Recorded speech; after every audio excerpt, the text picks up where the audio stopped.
7 o'clock Thursday night. It's going to be a great show tonight, guys. Well, we broke a record here. I think, in all honesty, it's the first time we've ever started at 7 p.m. on the nose. So that's a Mooch record, you know. Us Italians in New York, we like to be fashionably late. But today, everything just worked out.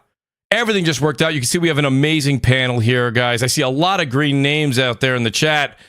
Shout out to so many great people, by the way, too, that really stand out, that have gifted all of these great people Mooch Maniac family member badges there. The great Mash. Shout out to Mash, who came over and checked out the show about a month ago now and has gifted so many people memberships. And also Lotus Esprit. I always say, hopefully I'm saying it right, but Lotus also with so many donations last week. We had so many great people.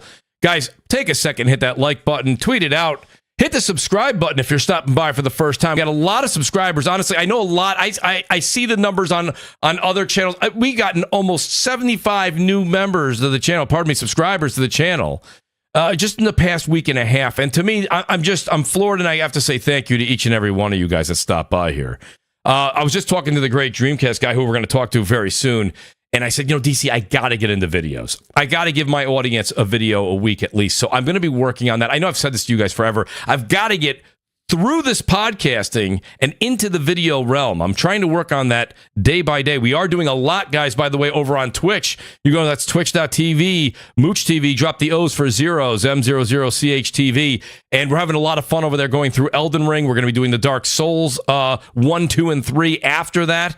As far as, and a couple of sprinkled in Warzone Wednesdays. So it's going to be coming back with the great James Vincent and myself. Best duo ever. I'm kidding, of course, but we are very into the Warzone scene. That being said, guys, I want to take a second and take a look at that outstanding description right there. If you guys will take a look at that, I'll give you an idea, a little snapshot into what we're going to be discussing tonight. We're going to be talking a lot about games, a lot about what's been going on in the news as of late, and it would mean the world to me if you would join us at the Mooch Maniac family member table and get yourself a green name like everybody has a great name right there in the chat by hitting that join button. If you will, it is my honor to call out each one of these folks individually, one by one. We game together. We talk every week. And again, great thanks to the great Mash and also Lotus for the gifts of 20-plus members in addition to what we've had over the past few weeks. That's just, I'm humbled, and I can't say thank you enough. Let me say thanks to the great JudaZuk, WoolleyGamer, MumbleRanting Gaming, Tyson Web 509, TrueWiddy, Alphonso Carter, BRAP, who may be joining us. We're not sure. He's got a family event. He's having fun. You know, but hopefully he joins us. It's always great when BRAP makes a late night appearance on the Great Crossfire. Damion, the great Jimmy Harrison, who's here. Andy Hart, Red Hood 420, who's joining us next week. Hamsolo05, Rob Jones, Night Ripper 7, Totodope, ThumbsThumbs, JC 2013, Lord Metroid, Rabbit-Got-The-Gun, Fassbender, ArchWarAngel, who I see right there in the chat. Biggity08, SloMoBackSlap. Shout out to SloMo, and I want to give a shout out to the great Gaming Forte, who do DPS podcast 9 p.m. Eastern right after we finish here on Crossfire tonight. Guys, it is a podcast extravaganza for you guys. It's fantastic. HenriHeck, Silent Merc, Ocelot, JRO49, Anthony Dixon, Briareos, Neal S. I'd like to welcome back the great SlaynChilean, who's back with us. Shout out to Dawn as well, and Ice Queen Gaming. Great to have her be a part of the family as well. Our major Mooch Maniacs. And now, these are some new names, guys, so if I say them wrong, please either correct me in the chat or I apologize in advance. The Ruham, the Elemental Hero, Loonchie Sky, Rash Rash, Brian Cutler, Mad Joe, Giancarlos Sanchez, Ms. Phantom, El Nini, who's here in the chat, Scott Dove, Ryan Landis, Blake T, Kiri86, Seafresh 2180, the great Jeff Grubb, it's J-Jab, Rob64, Chad Stud, Lotus Esprit, shout out to Lotus again, Josh Aries, Weezard57, Kratopsy, Sweet Baby, Rick L, Moose1, Zero Steel, Composite Smurf, Capone, I see you out there in the chat right now, Capone, I don't want that membership to go away. I want you to subscribe. You're a part of the family. You know that. The great Capone, everybody. Detective Seeds, guys, by the way, shout out to Detective Seeds. He had a family event come up last minute. Shout out to Detective Seeds. Hoping everything's great. Nothing big, he told me, but just, keep him in your thoughts. The great Detective Seeds, we're going to have him on hopefully next week. We miss him already, and he wasn't even on the show yet tonight. PS Rewind, Cloud Strife, Abdul Alsafri, I hope I'm saying that right. Just Wait, Wara Wana, Corey Massey, Brian East, Thrisfty PS Gamer, Hero Down Under, CR Bruin, Mash, shout out to Mash again, E Kim, Bitrate, RPG88's here, 4-Star General, who's been with me throughout the entire Elden Ring series over on Twitch, Truth Serum, your boy Roy, Scolari Brothers, DC Gaming, Miko, J Barry, and Gaming with Persona. You guys know what they do. That's What's Up PlayStation, Saturday mornings, 11 a.m. Eastern Time. That's how I start my Saturdays, and I recommend that's how you guys start yours. And a special shout here to Tactical Gamer. Tactical, if you're listening overseas, Tactical is in our armed forces. He's over there serving overseas, and I just want to say that our thoughts, our prayers, you getting home safe. Back home real soon, Tactical. So I hope this podcast treats you well, and looking forward to playing some Helldivers 2 when you get back home, brother. Danelle Brown, That Guy Smitty, our VIP Mooch Maniacs, the Wise Old Gamer, Raji, Domino Zero, and our honorable mentions. They're out there without food, water, toilet, come home. Delirium Blades and General Thad Ape, and our forever Mooch Maniacs, Longshot 316, and the great Optimus Code. Guys, that being said, please tweet it out. Let everybody know that we are live. Hit that like button. Hit the subscribe button. At this point, just hit a button. That's what we're asking. Randy says, what's up, Mooch? Great to see Scott Dove out there. Guys, I will be answering questions as well in the chat as we go through if you have them for us in the panel. But without further ado, let me go ahead and introduce someone that you guys know all too well. The great Gamer's Gamut is back. We had him, it was a hiatus. I think he was doing his thesis on gaming. We're not sure, but he's back to talk to us tonight. Gamut, how you doing tonight, buddy? Great, man. Hey, it's great to be here. I know we've been trying to connect the past few weeks, so I'm glad I finally found some time to drop in and chat some games with you guys. It's a good week to do so with all the Fallout excitement. I'm ready to go. Let's do it. You definitely couldn't have gotten a better week to come back, Gamut. Great to have you here. Speaking of great to have here, the great Mr. Badbit. You guys know this guy literally eats, sleeps, and dreams video games. The fact that he's here with us today is absolutely astonishing, especially with his opinions. I can't wait to hear. Mr. Badbit, welcome back to Crossfire, buddy. How you doing tonight? I just can't wait for the booze. I'm doing fantastic, man. I'm doing good. Listen, you are lucky because I'm dying to play Fallout 4, you know? Yes. I can't believe I'm saying that now. It's nuts. No, I'm happy to be here, happy to talk games with y'all. And and listen, I'm Xbox free now. Okay, I sold my Xbox today. I'm up for a gaming PC. I need to do some editing on this bad boy. So, wow. Is that listen, you're going to be playing Fallout 4 on your PC? Is what you're telling me? Right now on the PS5, there's just there's an allure to the PC right now that I want to, I have a capable-ish rig. Like I got a 270 in here, but like I'm ready. I'm ready to edit faster and play some games at this 120 whatever frames per second. It's funny, we're in this world, Mr. Babbitt, and I want to come back to this, but we're in the world in the community of gaming where there's a lot of people that may be listening to this show right now or later, and they'll go, geez, I'd kill to have a 2070. We always show the 30 series, now the 40 series, the 50 series are due out later this year, and we always, we're always talking about that. But there's a lot of a 2070 is nothing at all to be bashful about. That's a hell of a card you got there, Mr. Brown. I mean, it's the special Cyberpunk one. I won it off a giveaway, so it's like, whoa! I know. It's a humble brag. So it's yellow and it glows. So like to me, it's I'm ready though. I'm ready to explore PC because the one thing about what I've been doing, like the set this week has been a mess because I'm moving stuff around, I'm rearranging stuff. Yes. So I'm like, I got too much of this stuff. So I'm like, I gotta make space where I can. So right now I'm just a PS5 and PC boy. Okay. And then when the Switch 2 comes out, I'll get that. But I think I'm good. I gotta learn when to stop because every time there's new game tech, I'm like, I want that. I don't need a PSVR 2. This thing is a paperweight at this point. It's sitting here. So if anybody wants a PSVR 2, hit me up. Well, there you go, guys. But guys, listen, Mr. Badbit just said what he said, but don't tell him about the PS5 Pro. He does not want to know about that. He's probably... No, I'm an idiot. I'm going to buy that. I'm going to trade this PS5 in. I'm going to get the Pro. I don't know any better. I've never learned self-control. No, none of us gamers have, buddy. We always love the latest and greatest, want to keep up with everything that's coming out and play the games the best we can.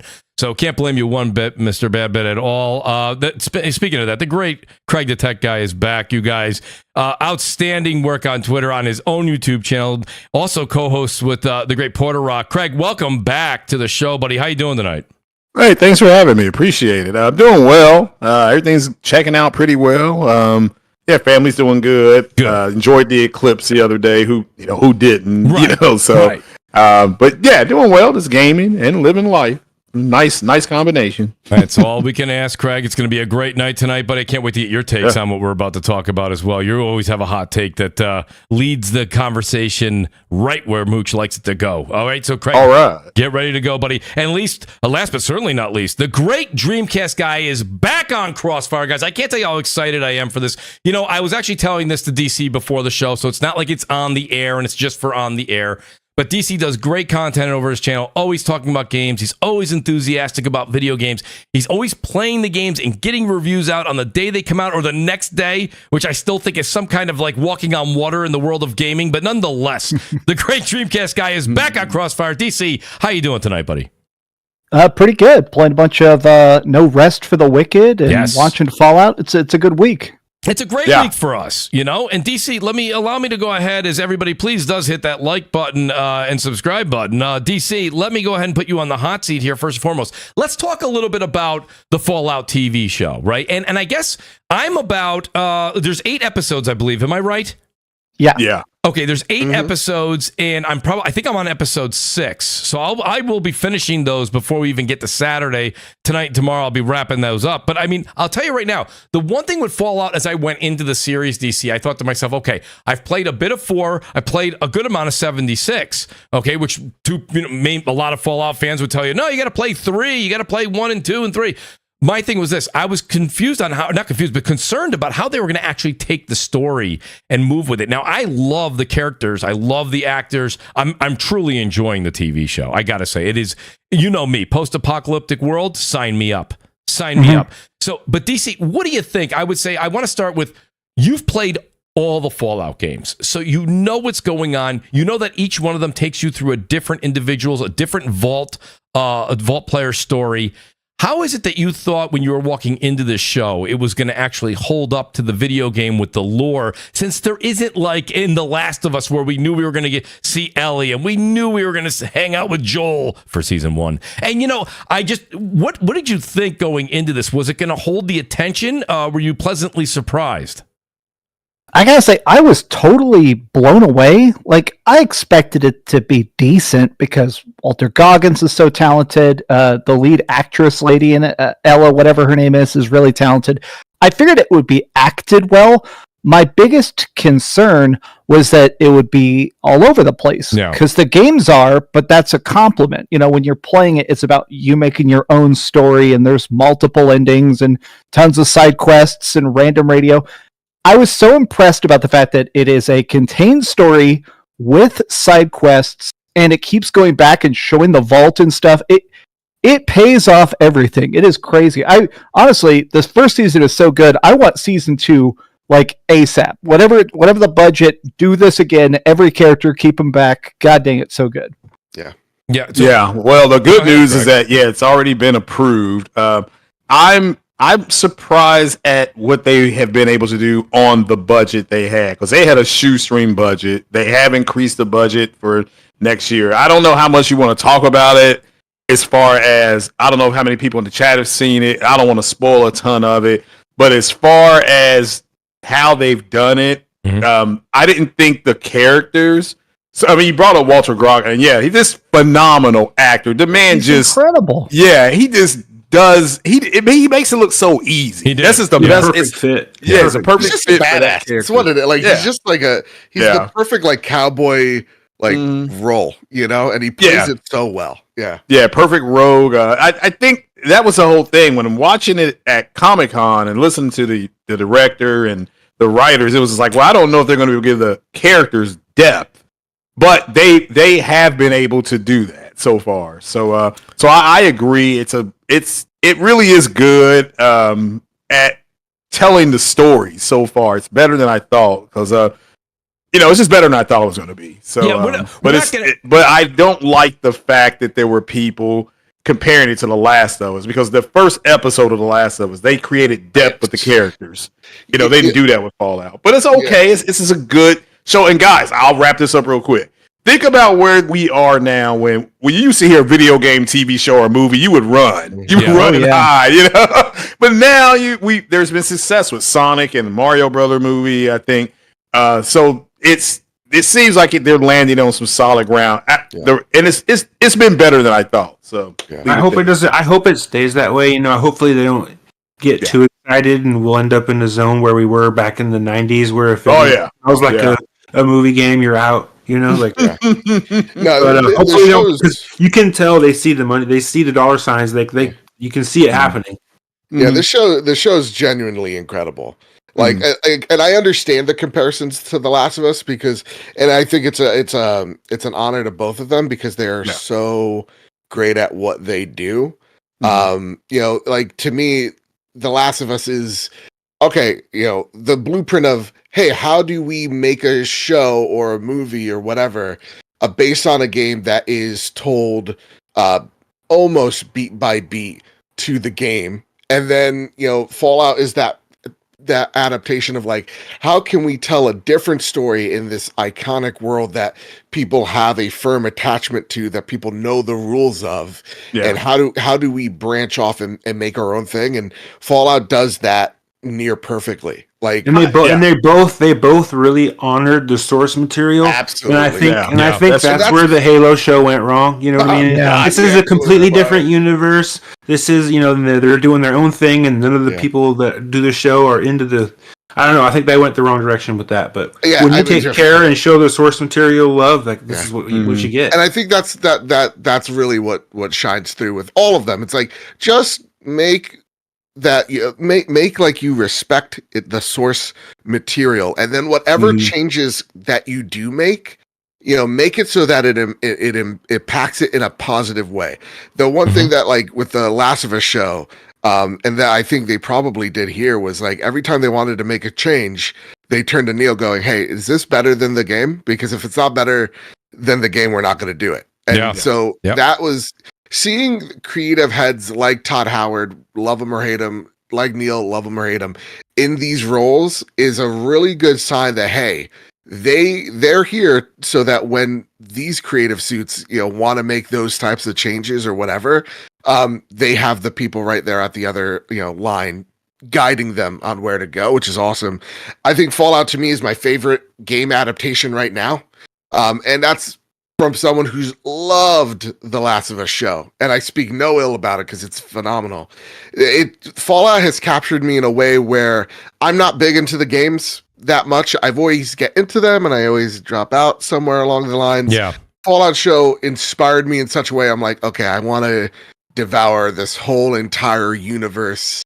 I'm going to start at the most functional game, which is 4, and I'm going to, you know, try to dive on back in, and it's just. From episode 1, it captured me, and the performances from what's her name, Ella Purnell, she's fantastic. So far, Maximus is a great character, and his arc is incredible. Like everybody has a meaningful arc, and it ends in a really meaningful way. Like her brother Norman, the show, who is like, you know, in the vault, and you're like, why do they keep going back to the vault? And it's like.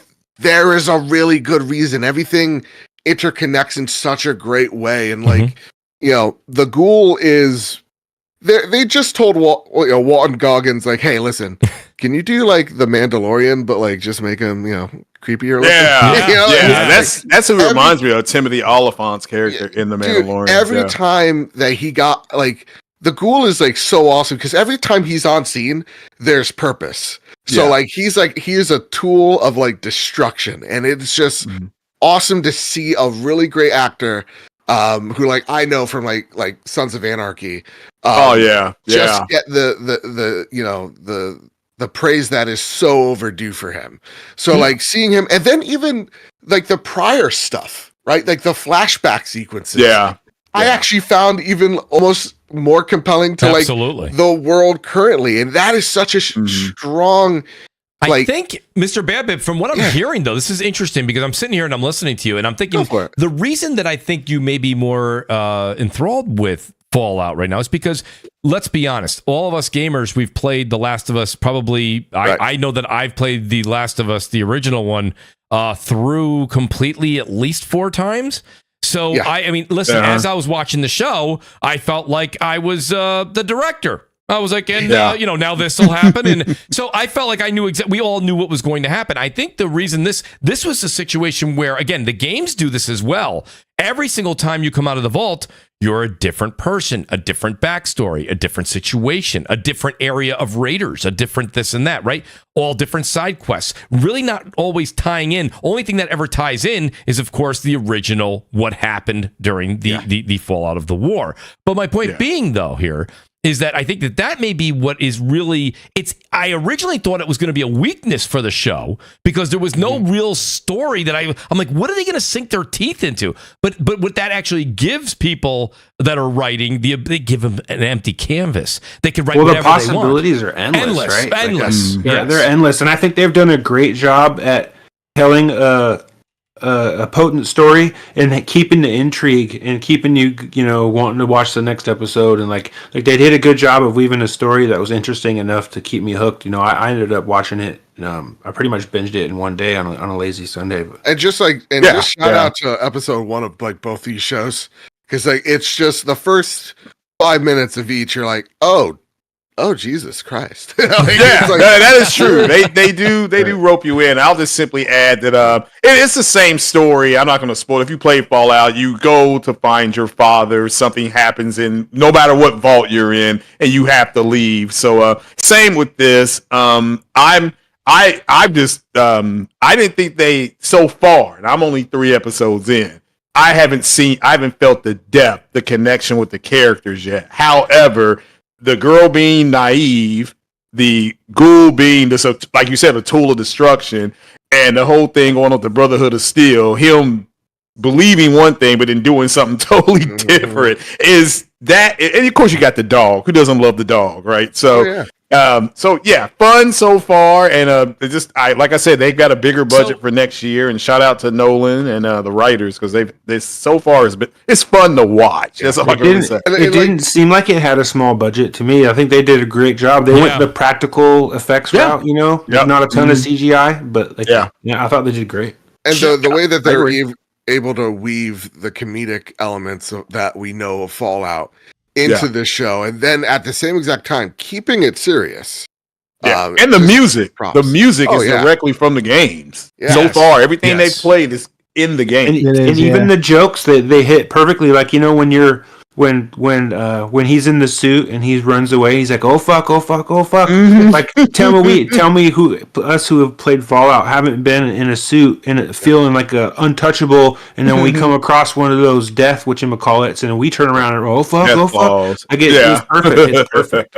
Well, so I want to bring something up because Mr. Badbit said it, and shout out to Nate Dogg. Nate Dogg, listen. Nate Dogg definitely pays attention to the show. He says, Mooch, I thought you didn't like Bethesda games. The thing about it is I typically don't. I think Mr. Badbit even said himself just a few moments ago that he also doesn't necessarily, he hasn't really gotten wrapped up into the games either. For me, I think Bethesda has an outstanding world that they've created, but I never feel like it keeps me in the game. Like even Fallout 4, I don't even know if I have like 20 hours into it. I did actually play quite a bit of Fallout 76 because I like playing games with friends, right? So I thought the open world thing, and I played at launch, not now. Now everyone's like, oh, Fallout 76 is great. I told you Fallout 76, I didn't think that was that bad when it had its bugs and its problems, but what Bethesda game doesn't. I enjoyed running around enjoying that world with my friends. I like post-apocalyptic, but this is the TV show we're talking about. So, Mr. Badbit, is it possible for somebody, I mean, because Nate says, I know, Mooch, I understand what you're saying, but is it possible for someone to not like the games and still like the TV show? Because that's me. I'm enjoying this TV show very much.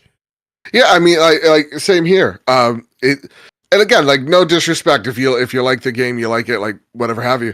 I think it's actually helping me like go through some of like the jankiness of Fallout 4. So I'm going through it and I'm like actually looking at some Easter eggs or like winks and nods to the show, and I'm like, aha, and that's what's keeping me going, where like I'm like, still struggling with jump is on triangle, what the so it's like those elements that I that kind of got me out of it the last time. I'm like, listen, it's kind of dead for me right now. I'm enjoying this game, and hopefully I could beat it by the time Stellar Blade comes out. So I'm like, yeah, I got time to kill, and I'm enjoying the show, and it's kind of fueling that like love for the game. So like, yeah, no, I mean, my brother, he is not as big of a gamer as I am. He has no plans on playing the game, but he absolutely adored the show. So like, yeah, it's you're able to not like one thing or Now, Mr. Bambi, did I hear it brought the gaming community back together. That's the thing that I like is that, and this happened with when Mass Effect the Legendary Edition came out. Everybody that kind of separated for years started talking again. He read, got to talk to people I hadn't talked to in like 6-7 years, whatever it has been. And with Fallout, it was a more knitted up community than I thought that they had. They're really fun to talk to online. So because everybody's enjoying the show. Yeah. So and I think that's cool. It's like it's celebration. We're not tearing, anything down. It's just like, hey, isn't this thing fun? And we're all celebrating it together. Like that's what gaming should be about. And like shout out to the Fallout community because it is a lot of they've fun. been nothing but like kind and supportive of like all the newcomers, and I love to see that. So yeah, it's been great. I've been playing Vegas. I've been playing Vegas for the first time, and I've been getting a lot of suggestion and a lot of good support. It is interesting. So shout out to Silverback. By the way, the super chat's working. It's a miracle, guys. Help the Mooch out. So many games coming out. The great Silverback says, I loved Fallout, but I never thought, in quotes, this will win awards like I did with The Last of Us. And I can understand where Silverback's coming from on that, but at the same time, we may see this thing win a few awards. DC, what do you think when you watch this? Did you say, hey, this has got Emmy written all over it? Well, I was watching an interview with Walter Goggins, and he was talking about the creative process, because, I mean, everyone's still kind of just freaking out about the show. And he said, like, when I walked into the writing room, everybody was super hardcore fans, and he straight up said, look, I'm not going to play the game. I don't want to play the game. You're not going to make me play the game, right? And they went, no, we need you to act. And I think part of the reason I think this will win awards is that it is a good story that is extremely approachable. It's funny, it's goofy. It's probably not going to win like best TV show of the year, but at the very least, I think it's going to win like, I don't know, best limited series or exactly, best special effects. The practical effects, I know y'all said that already, but man, it is wild because like the suits look kind of funny when they're in the power armor. But I like that. I like the fact that it's like clearly an actual dude actually having difficulty walking around in the suit. That makes it more fun for me than if it was like a big CG Marvel nanomachine BS. Like, no, I want to see a guy lumbering along with a machine gun who can't see. I think it's going to win some awards. It's not going to sweep like Last of Us. I still think I like Last of Us more. And I almost think it's because Last of Us week-to-week release schedule gave us a lot of times to digest it. I almost think, and y'all are going to hate me for this, I almost think this would win more awards if we did not have it as a dump. Okay. If they had not just dropped it, like we're all done with it. We're all looking back on it already, and it came out like 5 days ago. Listen, this is why DC's channel is blowing up right now. He's already segued right into my part 2 of this, so I'll put it up there on the scroller there. And that is, what are the pros and cons to releasing a TV series one episode at a time? Now, versus the dump, like he was just saying, all at once. Now, hear me out, guys. I understand. You guys know I've been gaming for a very long time. No, like 20-year-old, gamer here. But I got to say, I really do enjoy the week by week. And I know that I saw everybody online saying the complete opposite. So I understand that I think I'm in the minority here. I don't think a lot of people agree with me, and that's fine. I'm okay being alone on my island with this.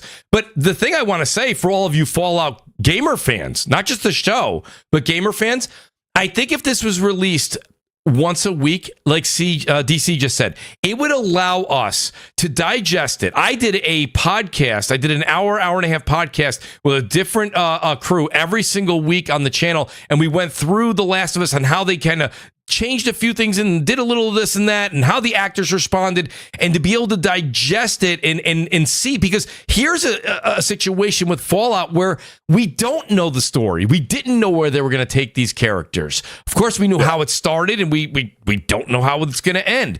So on that note, Mooch, I do think they're kind of different. Like they have different amounts of levity, right? Like The Last of Us is very, very heavy. Not even Last of Us, though. But Gavin, I want you to finish your thought. But I'm just trying to say to you, I'm not comparing this to The Last of Us. And there's a lot of shows. Apple TV right now is doing everything once a week. When they started, when Netflix first started doing their original TV shows, they dumped them. They put all 8, 9, 10, 13 episodes down. But like, even if you're watching, like, just to pick something out of thin air, you're watching like the American Horror Stories that are on Hulu or whatever's on. I don't know what the heck's going on. They're all like by the week. Everything's by the week now. I think this would have really benefited not only the conversation and the hype around each episode, Gamut, but I think it would have also carried the hype for the video games for 8 weeks. I mean, 8 weeks. It does give it like a big the hot spot is bigger, right? Like it stretches it out for sure. Yeah. I like it the other way just because it gives you the option. If you want to do it week by week, you can. And like as a creator, there's nothing stopping you from doing,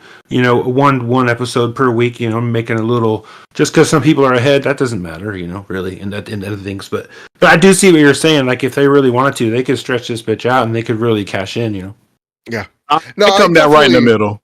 Yeah. Go ahead, Mr. I definitely would like next season, since it's official or whatever.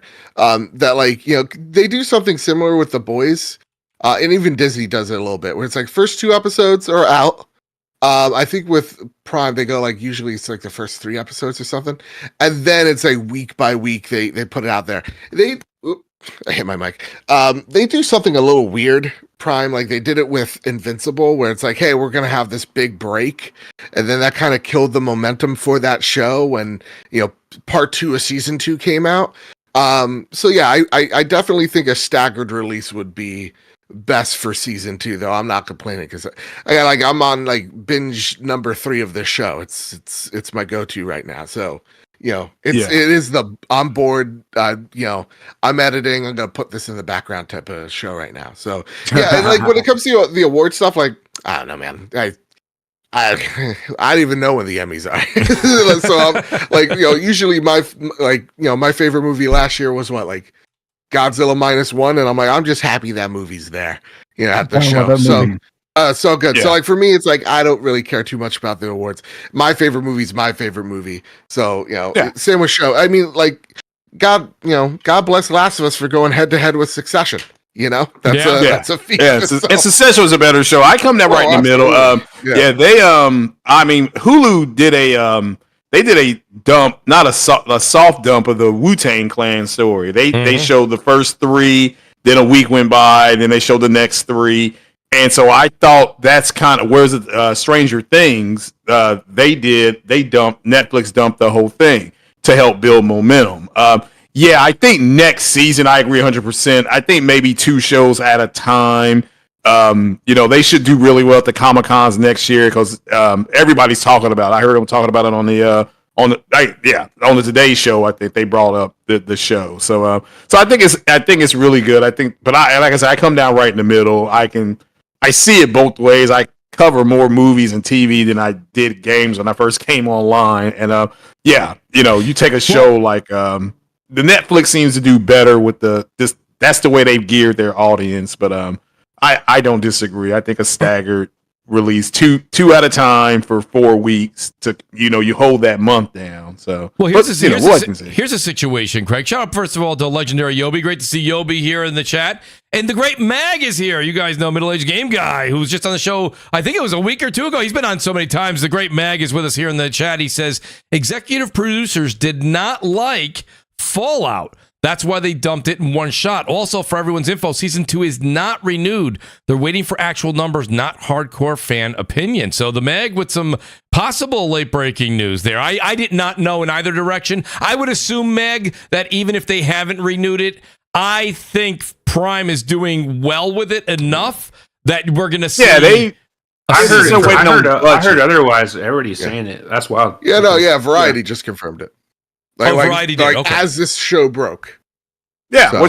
But I broke it first. I'm just kidding with you. Yeah, no, I'm just kidding with you. Yeah, but again, I follow the trades and I do have little skinny. But again, that's what I did before I started talking about gaming. I did movies and TV shows. But Yeah, it was it's doing very well, and it's got a lot of good momentum, and they're really, I know the comic book stuff that at the cons, they're already trying to line them up.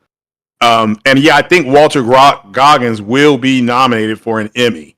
I think he's been that good. I'm only the first 3 in, so we'll have to wait and see. But yeah, it was just a matter of their budget. Keeps getting better, dude. That's the thing. His character just keeps getting better. I just Well, you know, it's funny. I did it just for the love of the game. World renowned. He starts good and gets better and better and better. I literally last night I texted my friend like, "Is Walter Goggins the best?" And he's like, "Oh, have you watched Justified? Have you watched Righteous Gemstones?" I was like, "No." He's like, "Dude, he's been killing it for decades. So good in Righteous Gemstones. Wow, yeah. I've never seen a second. So now I'm literally on my Goggins era. I got to catch up. He kills that show, man. It's so good.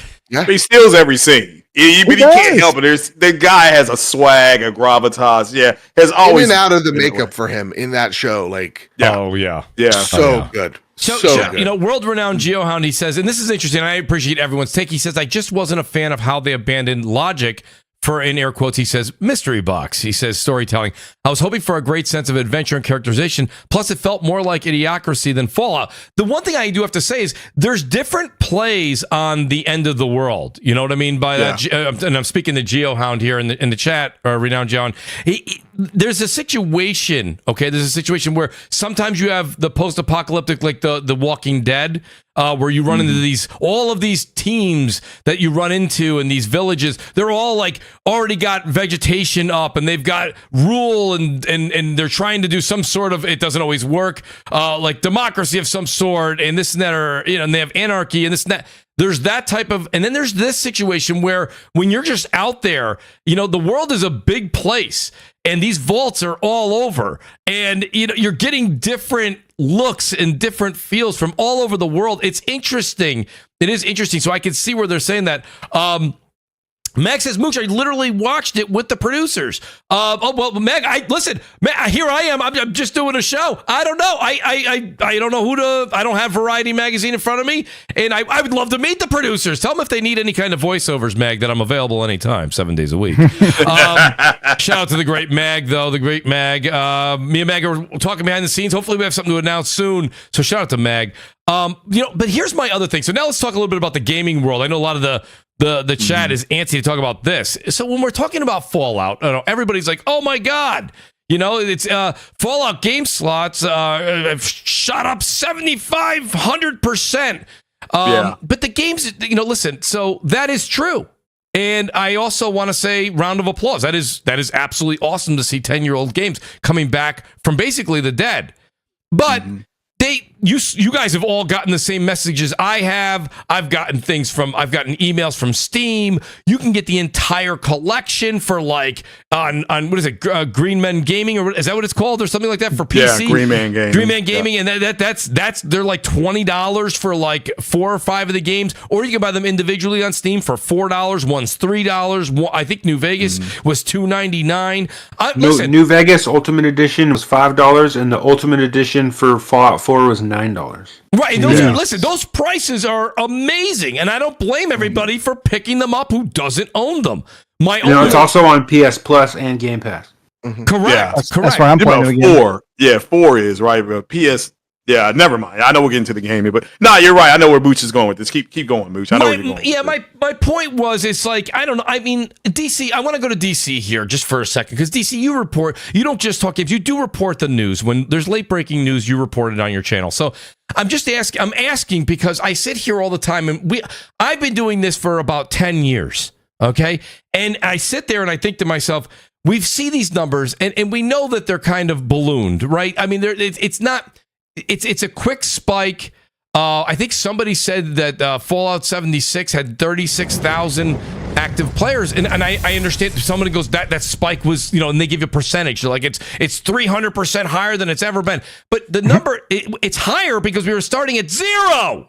Yeah. I mean, I understand that everyone's got the hype right now. You just heard, I cannot wait to watch the last, episodes 6, 7, and 8. I cannot wait. And I can't wait for season 2. If there's going to be a season 2, I cannot wait.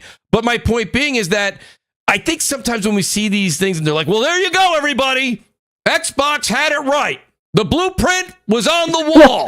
And I'm sitting there and I'm thinking to myself, I'm like, these games were, they bundled them for like, you buy all of them for $20 or you could buy one or two of them for like $7. Yeah, people are watching the show. They're going to go buy it. Maybe they were only playing it on Game Pass and they're like, you know what, for $5, I'm going to pick it up. So, and rightfully so, by the way, gamers, if you're listening later, I say rightfully so. But when you see these numbers and it's like, if you're like, hey, you opened a business and you're like, we made 100% more money than we made yesterday. And you find out that yesterday you made $0 and today you made $1. It's a lot, but it's not a lot. You know what I'm saying? So I think it's really funny. DC, where are you when you see these news? I understand that the folks that talk numbers in the industry, hey, they're putting numbers out. I don't blame them for doing it. But do we kind of over embellish when we see this a bit?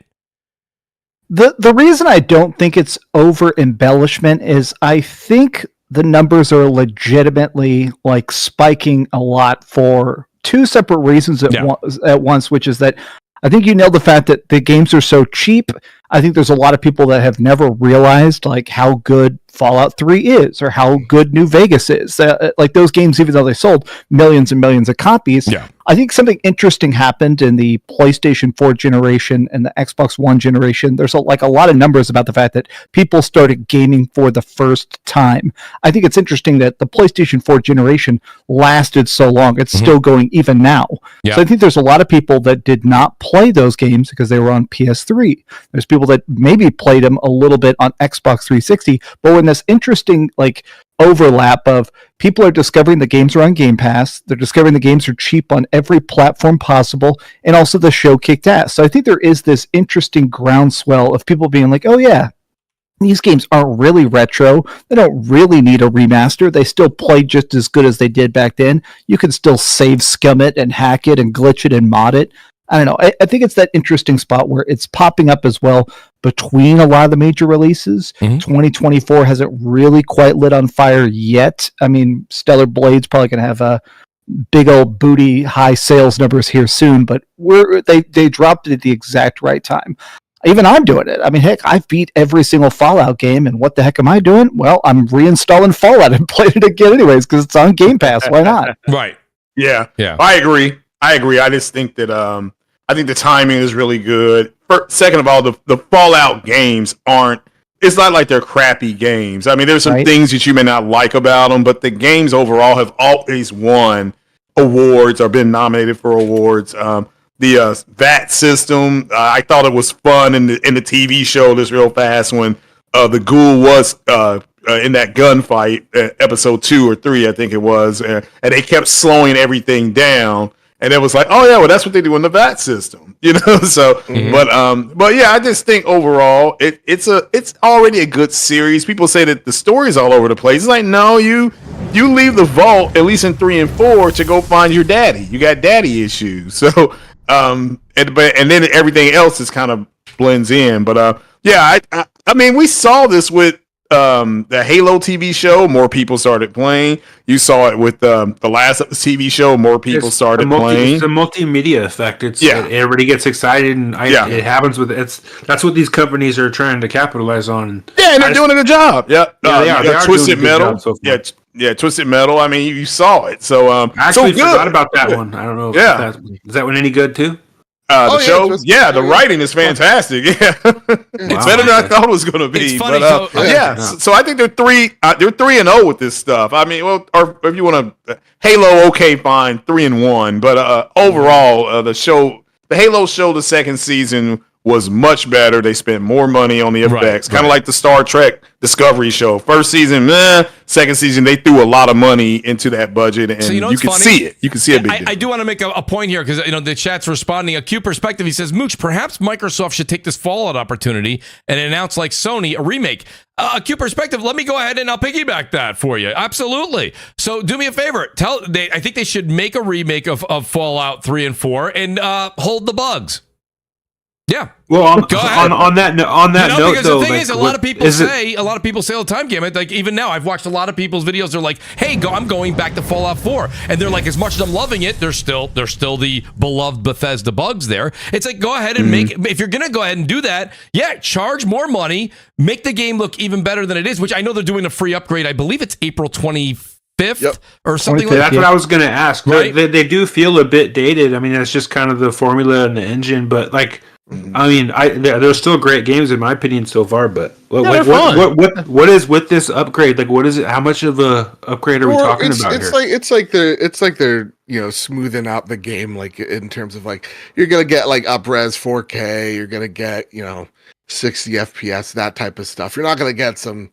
I probably get some bug fixes too, but nothing too like crazy. We're not calling this like remastered or anything. But I'd love for them to capitalize on it. I still don't want to play in third person then. No, probably not. I love playing in third person. That's what I love it too. Yeah. To me, I don't get lost in the it's up 750,000%, whatever. And more people are playing the game. Cool. Great. I don't care if it costs $1. I don't cost like I saw one person like putting out appreciation of like, hey, what's really cool? The day that like this show goes live, they actually put this game on sale. Yeah. And like akin to like The Last of Us Part 1 remaster, where it's like 6 months before the show's release and it doesn't drop price. Right. So it's like it's actually kind of cool. It's like them kind of celebrating the success of the show and then kind of giving people a taste of what the world's like, what the game's like, so that by the time we're all 55 and Fallout 5 comes out, that we're all getting a little bit more excited. Mr. Badbit, I building agree. That brand awareness. I agree with what you're saying, and that's why I love having you on the show. I mean, Mr. Badbit loves gaming. Like, he loves it. He wants everyone to enjoy gaming, and I'm right there with you. I just find it funny because here we are, we're seeing a 7,500%, literally 7,500% increase, and that is astonishing. Again, they're heavily discounted prices. The show is out. It's doing what the show should do in a sense. I get that, but then in 2 weeks, I would like to see how high that number has gone from there. You know what I'm trying to say? So like, it's a bit, it's ballooned a bit to get some headlines. It is some news.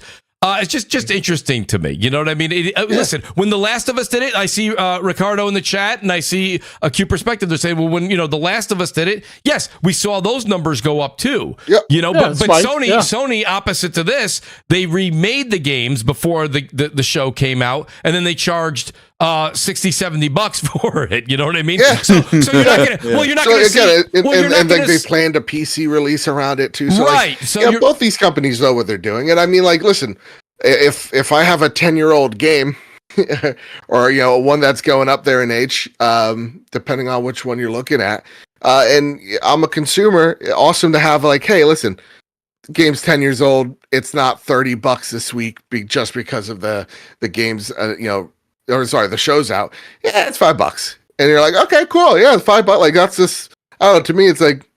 That's neat on the brand to do that. I think it's like, they're not here to make a killing. They're just it seems like more of a celebration of the thing being good.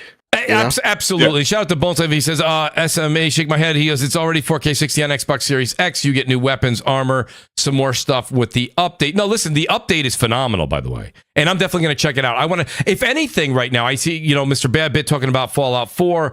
I was talking to DC. I said the Fallout game that I never tried that I would like to see if it gets, I probably end up buying it on PC because I don't know if the 360 version is going to quite get that increase or if it did yet.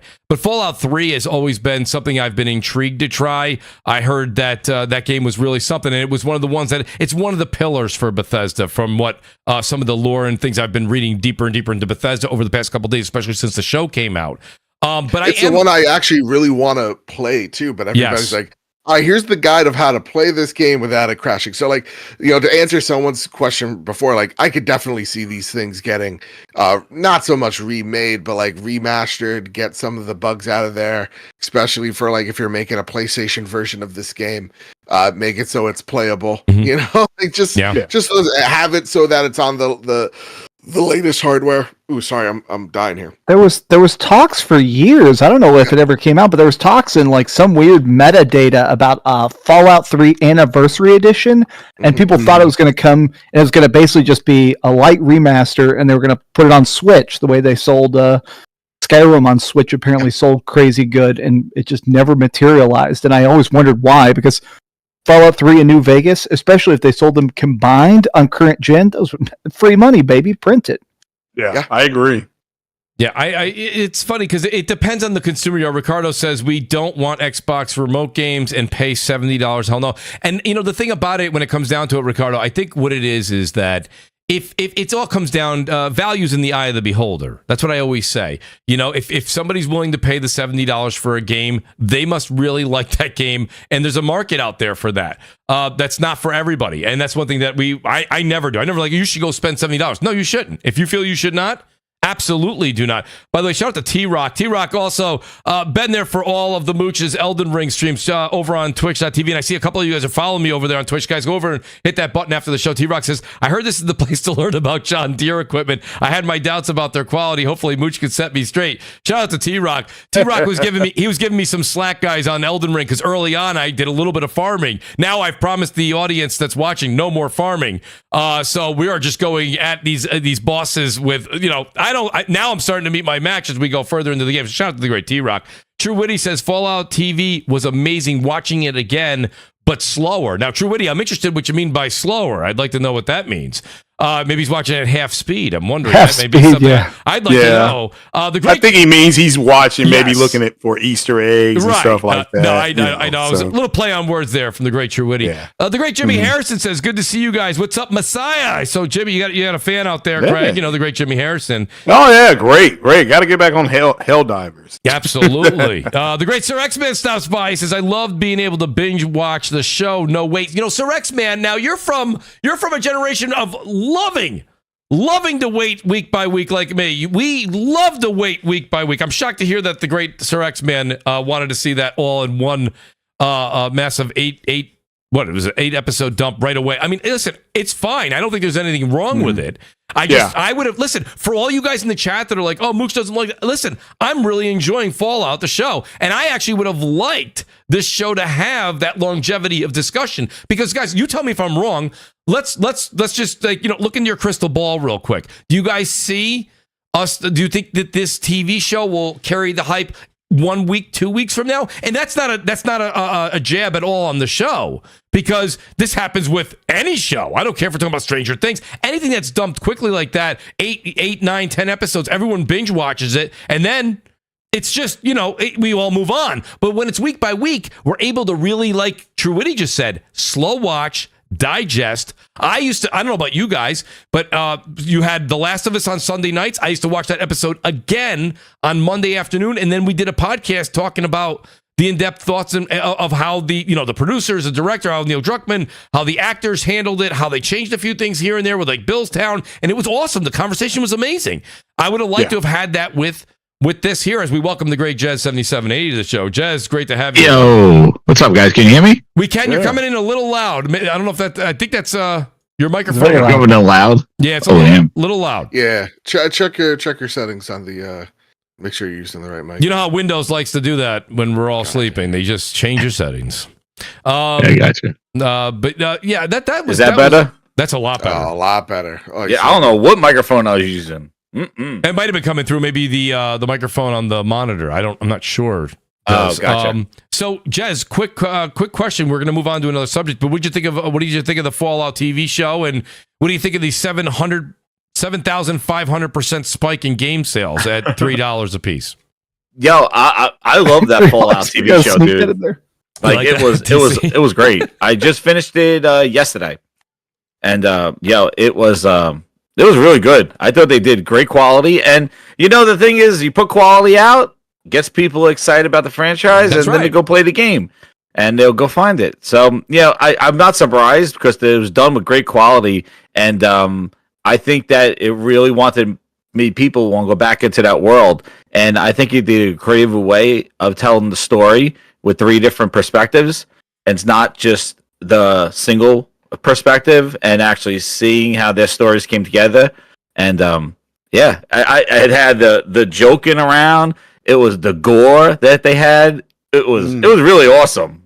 It was great. The gore, honestly, and I think it was crazy. I think somebody else alluded to it. It might have been Craig, or it was Mr. Badbit. And Jess, you just said this is by the same producers as The Boys. No, the same producers of Westworld, but you could understand why. I think this show kind of fits into that realm, why Prime probably wanted to maybe pick it up or like this version, because The gore is very reminiscent to that of like The Boys. The Boys, like, yeah, it reminds me of that. Like that of like Invincible, where it's very visceral. Yeah. Agreed. Yeah, I think they did a great job with the the whole perspective of the different vaults and stuff like that. Like it wasn't just from one vault; it was like the network. And I'm excited. Hopefully, there's the season 2 because I really want to see. It's coming. Approved. It's coming. Good. It's coming. Yeah, because especially the way they ended it, the whole series, man. It's just gonna get great. Like it's gonna be really cool for the next one. But hey, and putting the game on sale, putting it where it is, getting people back into the Fallout, like definitely, it was good. It was a good opportunity, and it's great to see that these movies or these shows are spilling into the games because that's exactly what they want to do. They call it the transmedia, and it comes from I look at Mario Brothers, man. Like that movie was incredible. Yeah, made it very well. Yeah, and we got the Princess Peach game now. They even changed her design to look more like the character from the movie. Yeah. So I think it's really great, and it's be interesting to see how many people are trying Fallout. Because again, people really don't even know that was a game. Like I was watching, I was like, "What is this?" I'm like, "Oh, it's just a show." We'll watch it. People were in a Fallout shelter and they just came out. Like nobody knew it was a game. And one of the things I was listening earlier because I was just making dinner, I just jumped down here. Yeah. One of the things I was letting you know, what you're saying was about the the weekly releases compared to just dropping it all. One of the things I think with The Last of Us, because you were comparing it to that, that was following the game story. And it was like how they're going to twist and turn the story, almost like the beginning seasons of Game of Thrones, like when it was following the books. So people wanted to see what the interpretation was, and it was more of like you're going along with it, like part of the game. Where this show was more of like it's in the world, but it's after the games. So it's like these are 3 stories from people just in that environment, but they're characters from the factions of the game. So there's really no like one-to-one that you're following here. So I could see this one being much more open-ended in the sense of bringing in people that don't even know they're not missing out on anything by not playing the games. They just kind of go into the games and not get spoiled with anything. Where you do Last of Us, you're not going to go play the game. You saw the show, you see where things went and what happened. It was a different following. So I think that's why there was more conversation with that one. But I do think that having it each week, it definitely allows you to kind of absorb like all the different Easter eggs and things like that from the show, appreciate a little bit more. But I did like having the binging because I watched like 4 or 5 of them a night, like 2 or 3 of them a night. I was like watching them. So yeah, good stuff. It was great. It was good quality, man. Yeah, so let's do this. We'll switch Hey, subjects. Mooch, I got to roll out of here, man, before you switch topics. Oh, Gamut, you're not even the full hour yet, Gamut. What in the world happened? Oh, man. I know, man. We got you here for 2 more minutes. That's all right. right. Yeah, we got to Thank keep you, the Mr. wifey happy. You can't go happy in 2 minutes, No, I just made the kids mac and cheese and ran down here and got on the microphone. I probably got to run back upstairs. Yo, they burned the house down. I appreciate you being here, buddy. Honestly, I really do. Thanks, Gamut, for and we'll see if we can get you out for the full 2 hours, hopefully in a week or 2. Yeah. Just bill me for the remainder, man. Like a lawyer every 15 minutes. Mooch, he's going home early. He's going home early. I'll send. There you go, and I'm mooching in 2 minutes. I feel like I'm leaving in you in capable hands, though. You got a great panel here, absolutely. so I'll be listening. Thank you, Gamut. I appreciate it, buddy. Shout out to the great Super. Take care, guys. Thanks. Super Mod Chats as well. He always does a great job on this channel, guys. Every morning, right after this show, I generally go first thing Friday morning, go right in there, and I pin it to the top. I put his timestamps. Shout out and thank you so much, Super Mod. He's the man right there. Guys, give him a shout out there in the chat. I really do appreciate it. All right, so Jez, I'll start with you on this one. Put you on the hot seat since you just got done cooking dinner, buddy. So Microsoft has more games on the PlayStation Store right now, right, in the top 25 than Sony. So in your opinion, and this will bleed into the other guys, we have a lot of meat and potatoes to get into for the news. And Jez, I was listening to PlayStation dead. I listened to your show last night too. Dead. What do you think, Jez? Yeah. Is Microsoft's strategy working? Well, they kind of, first off, they did, release a lot of their games in a short amount of time. So, they're there. And also, I think that, they've taken the time to put all the features in those games behind the frosted glass. They made sure that those games were, had all the features of the PlayStation, the DualSense and things like that. But hey, it's it probably is working because they are selling. They did betas. I saw a lot of marketing. Like this was really a very public kind of marketing. Yeah. They got the devs to kind of hype up the games, like because they're trying to sell the games. Like this is not. There's a different approach when you're asking, a full price. There's no kind of subscription option for it. So they really put a lot of marketing and making sure that these games had their new updates and released some things, even exclusive items for that stuff. So they incentivize it a lot. And some people, Frogs was saying, he'd been playing Sea of Thieves. He's been pirating the seas. And he said that, you link up your account. And when you link up your account to the Microsoft account, not only when you're selling the seas is it your gamer tag, it's not your PlayStation ID, he said, but it's popping trophies and achievements. Wow. Interesting. Okay. That's what he was saying. He said he had achievements popping up on the Xbox app because he synced up his game, and also he was getting the trophies. So that's what he's told me. I haven't experienced it yet, but I played enough Sea of Thieves 4 years ago. I'm done with that. Dude, I literally... I just got back into the Sea of Thieves. I have over 600 hours in the Sea of Thieves. Jesus. I love it. Dude, I love Sea of Thieves. It was probably the reason why I gave up my Xbox. I'm like, I don't need this anymore. Because it got you here. It runs very, very smooth on the PS5. I love the haptics that Rare and Lucid have implemented into the controller. The adaptive triggers, like when you're rolling the cannon around, you're actually feeling the notches on the controller. So they did some really neat stuff with the PS5 version. It feels really good. I think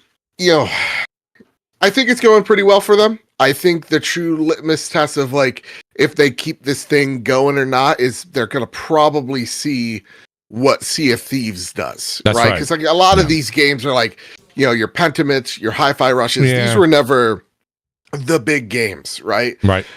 Even Grounded, and they want you to know. We literally got an email for the trophy room. They were very nice of giving us 2 codes. They're like, you don't even need to have it for content. Just here you go. It's nice. We're nice people. And I'm like, the irony is not lost on us that Xbox actually talks to us and PlayStation doesn't. So it's they really do want the PlayStation Nation to know, hey. We're coming here. We're here as well. Here's some games to go check out. I think I think we're all asking the question, okay, now that the games are out or soon to be out, is this working in Xbox's favor? And honestly, I do think, though Sea of Thieves is again the true test, it just all depends on what their internal optics say was their goal of what to achieve, because all this stuff is really nice and it's vanity and all that stuff. You can hang it up on a wall, go look at me, I made a game on the PlayStations, but all that is moot if it doesn't hit their internal metric. So to me, it's I don't think any of these games need to necessarily light the world on fire and everybody's playing it on PlayStation, but I think there's a number that Microsoft wants to hit, especially with concurrence on certain games, to see if this is a test worth taking and if this is actually damaging the image of the brand. That's what's gonna see, because we've been talking all about it, right? For it feels like years at this point. If this happens, does this kill the brand? That's what they're probably looking at right now. How does it put strain on it, if any? So. Cool that they done did it. Now we'll just have to wait and see. Yeah. No, absolutely. I got to be honest with you guys. This is going to be a great conversation to have. DC, I want to hear what you got to say. Really, what do you think? Is this going to be the only 4 games? I know we keep talking about it, but you heard Mr. Badbit, and a lot of people are saying. We even saw that the servers were full. Okay, and they were having a problem getting the capacity of people that wanted to play on the beta for Sea of Thieves. Is this a situation, DC, where if this is a success, that Microsoft will start to move things like Starfield, or move things not right? It won't be day and date. Could be a year later. Could be 2 years later. Will games start to surface on the PlayStation from Xbox Game Studios. I saw some, I can't remember, one of those industry analyst people basically said that Sea of Thieves is in a weird spot because they've hit capacity. Like every person who has an Xbox, a huge chunk of those people also have Game Pass. We saw them tweet out that Sea of Thieves has 40 million players now. But now they've hit the ceiling where, okay, well now how can we get people to keep buying microtransactions or participating in seasons or straight up buying copies of the game? So I think that this is definitely the beginning of the experiment of like, okay, these games are done. We've already made our money back. Let's put them on PlayStation for just free extra cash. I've bought Hi-Fi Rush on PS5, and now I bought Sea of Thieves on PS5. I played the beta. I did a video about the beta because it's really freaking good on PS5. And I think, honestly, it's just going to be free profit. I think, at this point, I think it's probably going to be, like you said, a year or a 2-year gap. But I feel like, honestly, I think the internal metrics are actually more on Xbox's side when it comes to the Xbox and Game Pass platform. I think whenever it satisfies them on the Xbox side and they consider it profitable, I think everything's going to come to PlayStation now. At this point, it's going to be like, all right, as soon as we feel like we broke even on our side, yeah, throw it to PlayStation. Screw it. Extra money. They want to buy it. They want to buy it on a box to put on their shelves. Yeah, why not? Yeah, I mean, and also I do want to say I held no quarter with any of these noobs. There are so many of these dumb PlayStation players, man. Oh yeah, they didn't know how to anchor the ship. They anchored it like it's just. I massacred these kids. They had no idea which way was up. And I was playing with my good friend Captain Logan, who runs a Sea of Thieves podcast called the Keel Hall Pod, and he was just like, "We should be nice to these guys." And I said, "What is this? A Sea of Friends? No." This is a Sea of Thieves. We're gonna blow them up, And we tried to be nice to this one crew, and these poor idiots. They didn't even know how to angle the sails. He's like, "No, let me talk to him." Like, why are we doing this? They're right there. We could just take the ship. Yeah, we take it. We could just take the ship. But no, I think the whole slate's coming. There's Satya Nadella. I'm gonna be talking about this tomorrow morning. Plug my own podcast there, but. I think he had an interview on Bloomberg today on them being a publisher and even publishing games on PlayStation. I have to listen to the whole interview again just to highlight some points before I play them tomorrow. But the whole slate, it's coming. And so I think Porter Rock 77 was right about that. It's there's people better get it ready. And I saw a tweet, forgot who said it, but it was something to the effect of these guys went from denying anything coming to PlayStation to suffering through 4 to 5 games coming to now saying it's okay for all of them to come. And that's exactly what Microsoft knew they were going to do. They knew they were going to do this. So everybody sees it happening.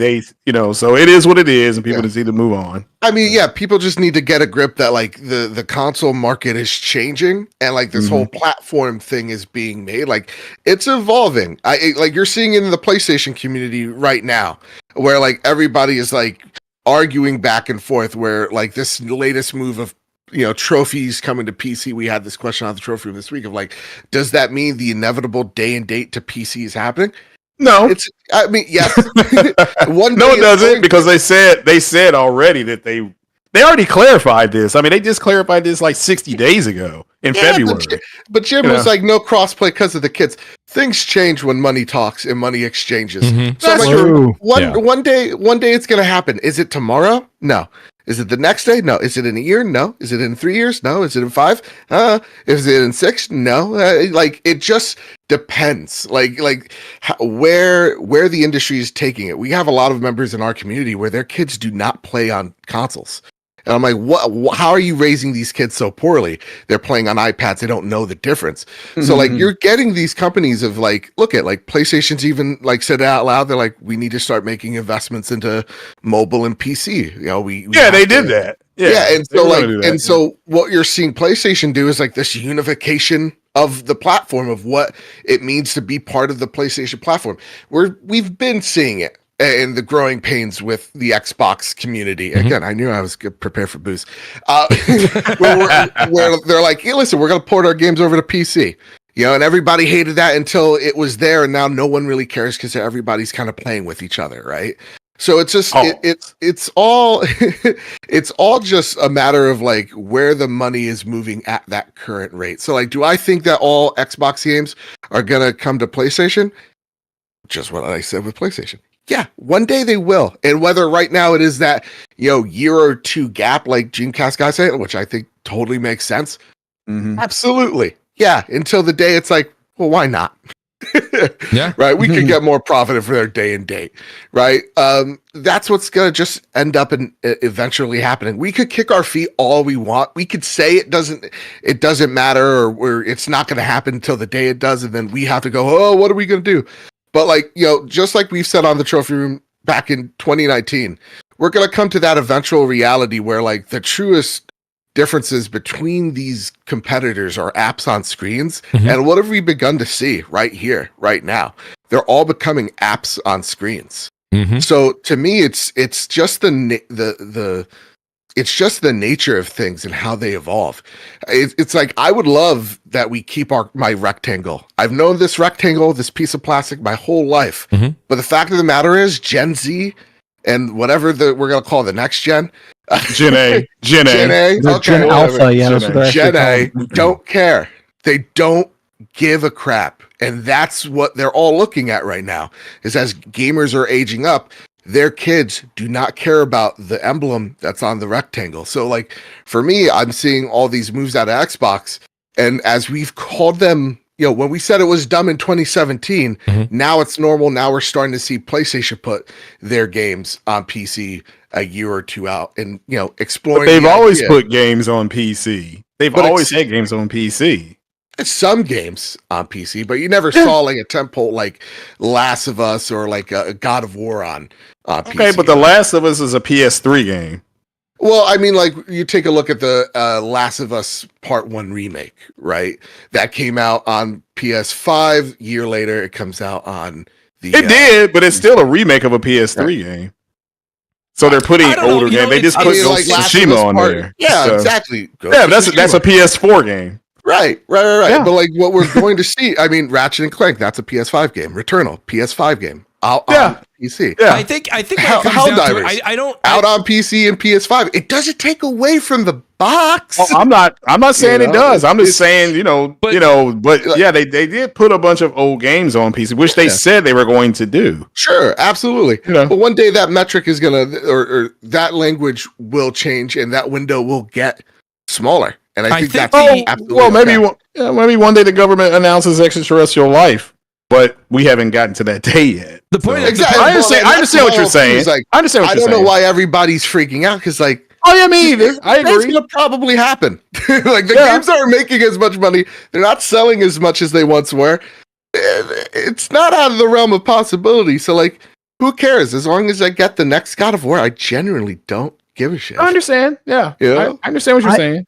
I heard these talks like, 8 or 9, maybe even 10 years ago. I heard some talks at the time from people that were working at Sony about the idea of kind of what Xbox Game Pass streaming ended up becoming. I heard talks about the idea that PlayStation wanted to sell you a subscription and just have you have a controller and you just played it on the TV. That was the idea at the time, is they were basically trying to find a way of like, okay, how can we get you to play our games, only exist in our ecosystem, but without having to sell you a box? And I think it's interesting that plan never panned out. Xbox ended up jumping on that and doing Game Pass streaming way better than anybody else in the world.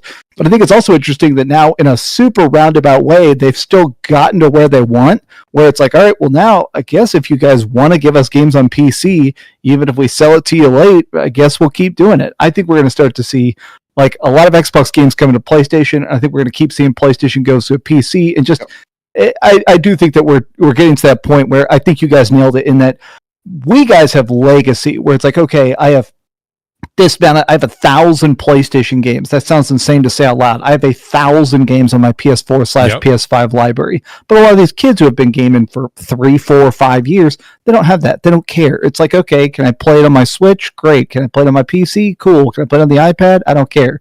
So I think we're going to start to see everything just get real wishy-washy, and a lot of the console allegiances will not exist next gen.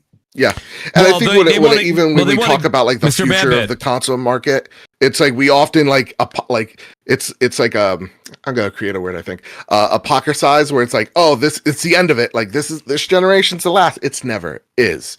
It's just right now it's like the lack of movement up, and maybe it's not as up as what some execs want. And so I think when it comes down to it, though, Mr. Babbitt, we look at the numbers, right? And I understand. I read the same articles you guys are reading, and they're saying that the console hasn't made that leap forward like it had in years past. I think the last time it had that massive leap was like 2008 or something like that. The point I'm trying to say here is that you have Switch that sold somewhere around 130 million consoles. Yeah, something insane. And there's still analysts today that are saying that if the PS5, we won't say it'll beat the PS4. Let's say it just matches the PS4. Let's just go that far, even if it's $1 million or $2 short. What I'm saying that is not good. They want to see that go exponentially higher. But the games are everywhere now, right? So if you look at when people are like, oh, in 2008, that's when consoles peaked. Okay, fine. But the point, not peaked in that sense. But you know what I'm saying? I can't remember what the actual the analyst said, but that was consoles like peak time frame of when it had that growth. And the point of the matter is that you have a situation where like a game like Elden Ring, let's just say Elden Ring back in the day would have been on only PS2, right? Mm-hmm. So you had to buy a PS2. Well, Elden Ring is everywhere now, so you don't have to buy a PS5. You don't have to buy an Xbox Series console. You don't have to have a PC. You have to have one of those devices. So it's kind of spread thin. But at the end of the day, Sony wants you to buy their console. Sony wants you to buy their dedicated hardware, their new controllers, their headsets, their monitors. They want you to buy their PSVR 2. They want you to buy any type of accessory that's going to come out. The PS6, they're already working on. We know that. Yeah. And the point of the matter, I don't think, and Switch 2, we all said it. Everyone's going to go get a Switch 2. Everyone's going to get a Switch 2. So you're going to have 133 million to start, basically, and they're going to go upwards because, let's be honest, except for emulation or something of that nature, you've got to have a Switch to play Nintendo games, right? Mm-hmm. So my point being is that with Xbox and PlayStation, and I think people say this all the time, PlayStation was predominantly, their first party is well known, but a lot of the third party deals were exclusively on the PS2. So you had to have that. I think when we're seeing Microsoft do it, and Microsoft's putting that word out there like, well, why can't we just put things everywhere? Well, Microsoft can do that because remember, the PC it's a Windows-based system, right? So they don't really care where you play on an Xbox or on PC. And at this point, I don't think they're going to care if you play on PlayStation. I think their plan is to leave the platform space, and they want to be the biggest third-party publisher. I said this months ago when right? They want to be the biggest Xbox to be a big third-party publisher. And that's fine. They're going to make a lot of money doing that. Xbox, the name, isn't going anywhere. The question is where's Xbox, the platform, going moving forward? And I think that's the interesting thing. And probably why an Xbox fan's excited is like the platform is like Xbox wants to be everywhere. That's their goal. They want to be in mobile. They want to be in PC. They want to be a part of streaming. They want to be a part of console. And then there's that hook, that cross save hook, the cross progression hook. That's like, oh, and guess what? You can play whatever game that's on your phone, on your Xbox, and you keep that progress. You keep your achievements. You keep everything. That sounds really awesome on paper. It does. And I think, again, that's where we're going to probably see PlayStation do something similar. It's what we saw with the PC, trophies. It's like, hey, listen, you played Ghost of Tsushima on PC, it's going to carry over to this box. Right. And that's where they're kind of headed here. It's all about the platform and what these things offer, which I know you have something to talk about that, a little later. Absolutely. We're going to get to that right now. But I want to say, Jez, I don't know if Jez is still here. I know Jez is taking care of a few things at home as well. Jez, are you here right now? I don't want to go to you if you're not at the mic. Yeah, I don't think he is. DC, I'll go back to you then here. The other thing that's being discussed time and time again here for at least the past 2 or 3 weeks is are publishers considering, third-party publishers considering dropping Xbox support moving forward.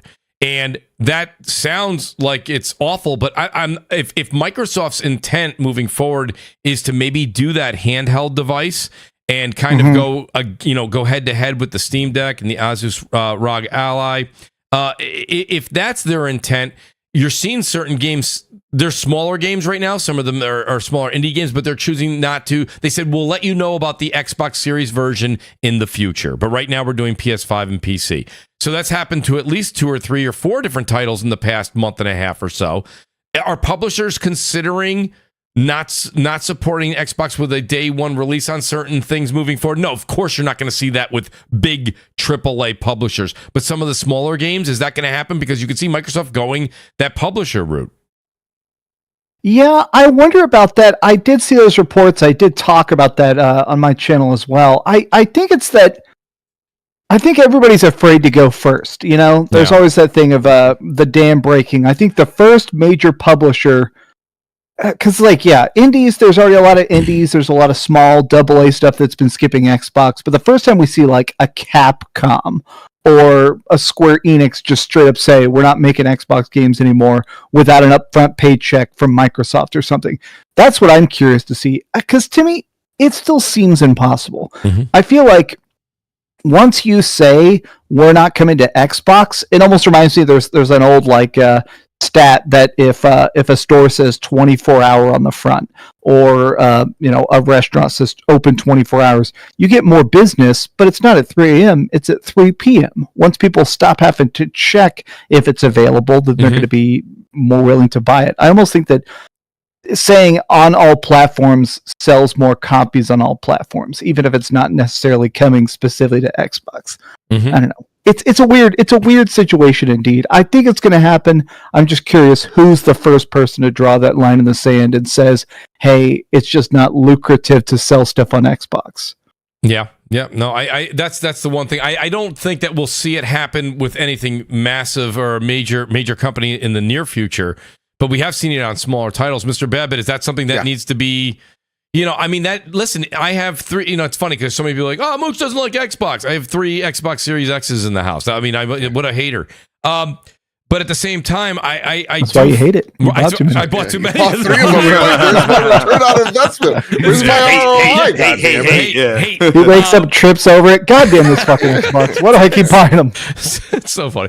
You're not wrong. It's interesting right now. This has been quite the generation for Xbox. But I mean, Mr. Babbitt, when you hear it, you stop and you think, this is something that when you start seeing smaller teams do it, okay, it's not detrimental by no means, but it is something at the end of the day that even the hardcore gamers are paying attention to. And then when you're going to look at a PS6 or the next generation Xbox, it may hinder your choice in console, where maybe even you bought one of each. Maybe you'll, like you said, now a lot of people are saying, well, I'll buy a PS5 and I'll build or buy a PC.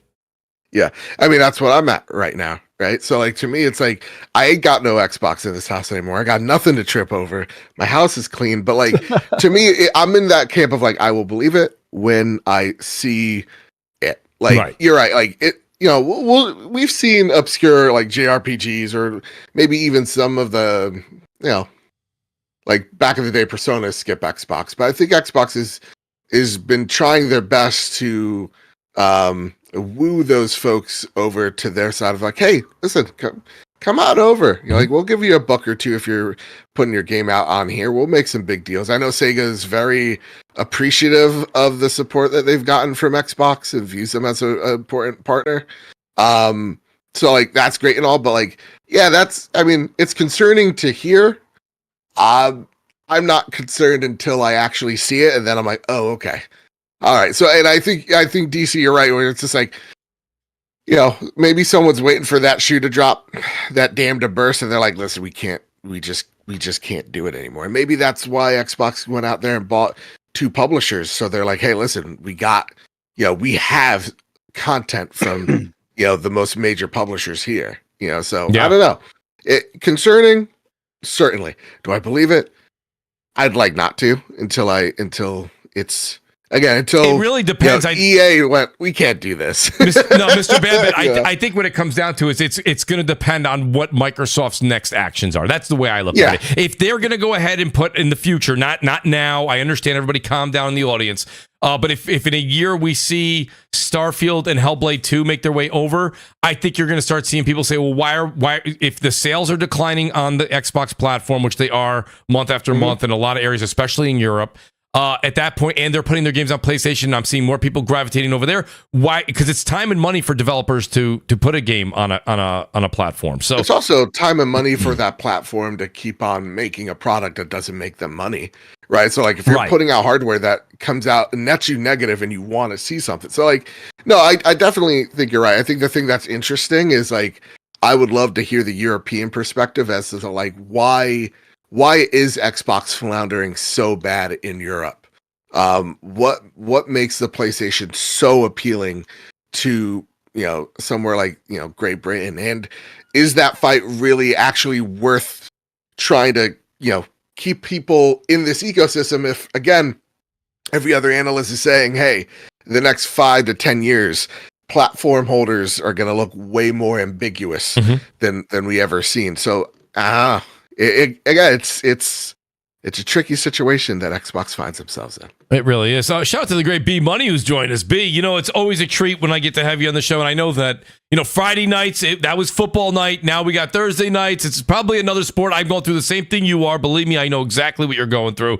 But it's great to have the great B Money here, and B, no better time than right now to put you on the hot seat as I kind of shift over to another topic that I really think that. Well, listen. First and foremost, I can't wait to hear what you got to say. B, Sony's bringing their trophies over to PC, okay? And I just want to get your opinion. Is this a sign of things to come, meaning like day and date one day? Or is this just natural progression, right? A lot of people are saying, hey, I'm playing my PlayStation games over on PC in order to get more dedicated PlayStation gamers to maybe double dip or play on their PCs. They're going to want to have to offer them some trophy support, chat, things like that. How do you read into the future of this, B? Because I'm very curious what your take of the next maybe 12 to 24 months might end up being. Well, I mean, when you look at the situation, it has to be a little bit of both, right? It has to be a little bit, that they are looking at the PC side. They're looking at, the type of revenue that they can gain from that. And, they're trying to please the PlayStation player that is also going to play on that platform. So I think it's a little bit of both. I don't think day and date is going to come anytime soon. If you just look at their financials, it doesn't make sense for them to do that, at least not in the near future. Maybe, 5-10 years down the line, that's something that they explore. But you have to understand that PlayStation is the biggest part of Sony's business. And if they start messing with that too much and the revenue shares aren't coming in from PlayStation, then that drastically changes Sony's business. So I don't think they're going to tamper with that too much in the near future, especially until they stabilize the profit margins for PlayStation and kind of get back going in the right direction. So I'm glad I don't think day and date is coming, but I do think that they understand that there are PlayStation players on PC. And they want to cater. They want to cater that same experience. I'm kind of glad you said that, B. That's so. I'm in your camp with that, right? Like that. You also said exactly what I always say: never say never. We don't speak in absolutes. You can't speak forever into the future. But right now, the Sony company that is very very much dependent on the PlayStation business part of their business structure. So I don't see how they would. They're already very very much. They're already pretty much knee deep already into PS6 development and such. You can see they want to sell us a PS5 Pro at the end of this year. DC, I go to you because I usually have B Money and Eric Jackson or My Voice is a Reason.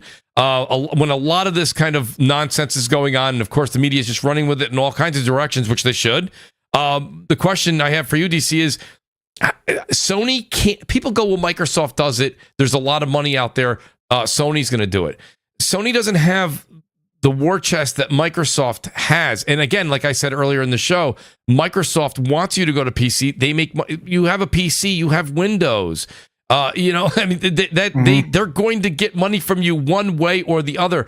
PlayStation, not necessarily. I think these moves like trophies and chat and things like that are to be able to get that double dip factor even more relevant than it already is, because now I can go get a game over there and I can just launch a chat, be able to play that with my friends that are playing on PlayStation and still enjoy a game on my PC that way. But again, the games are still, I think, going to be staggered somewhere between 12 and 24 months for at least the rest of this generation. We'll wait to discuss on the PS6. But if they intend to sell you, and making this up, a $600 PS6, how are they doing that when they're like, you can just go build yourself a $1,000 PC and play our games over there day and date? They can't afford to do that like Microsoft. Nintendo can't afford to do that like Microsoft. So just because Microsoft has got this media press out there like this is the way it should be, dollars and cents right now currently doesn't look like it adds up that way, DC. And that's why I kind of agree with B. They're kind of doing dual here where they're appeasing their PlayStation fan base that may be on PC,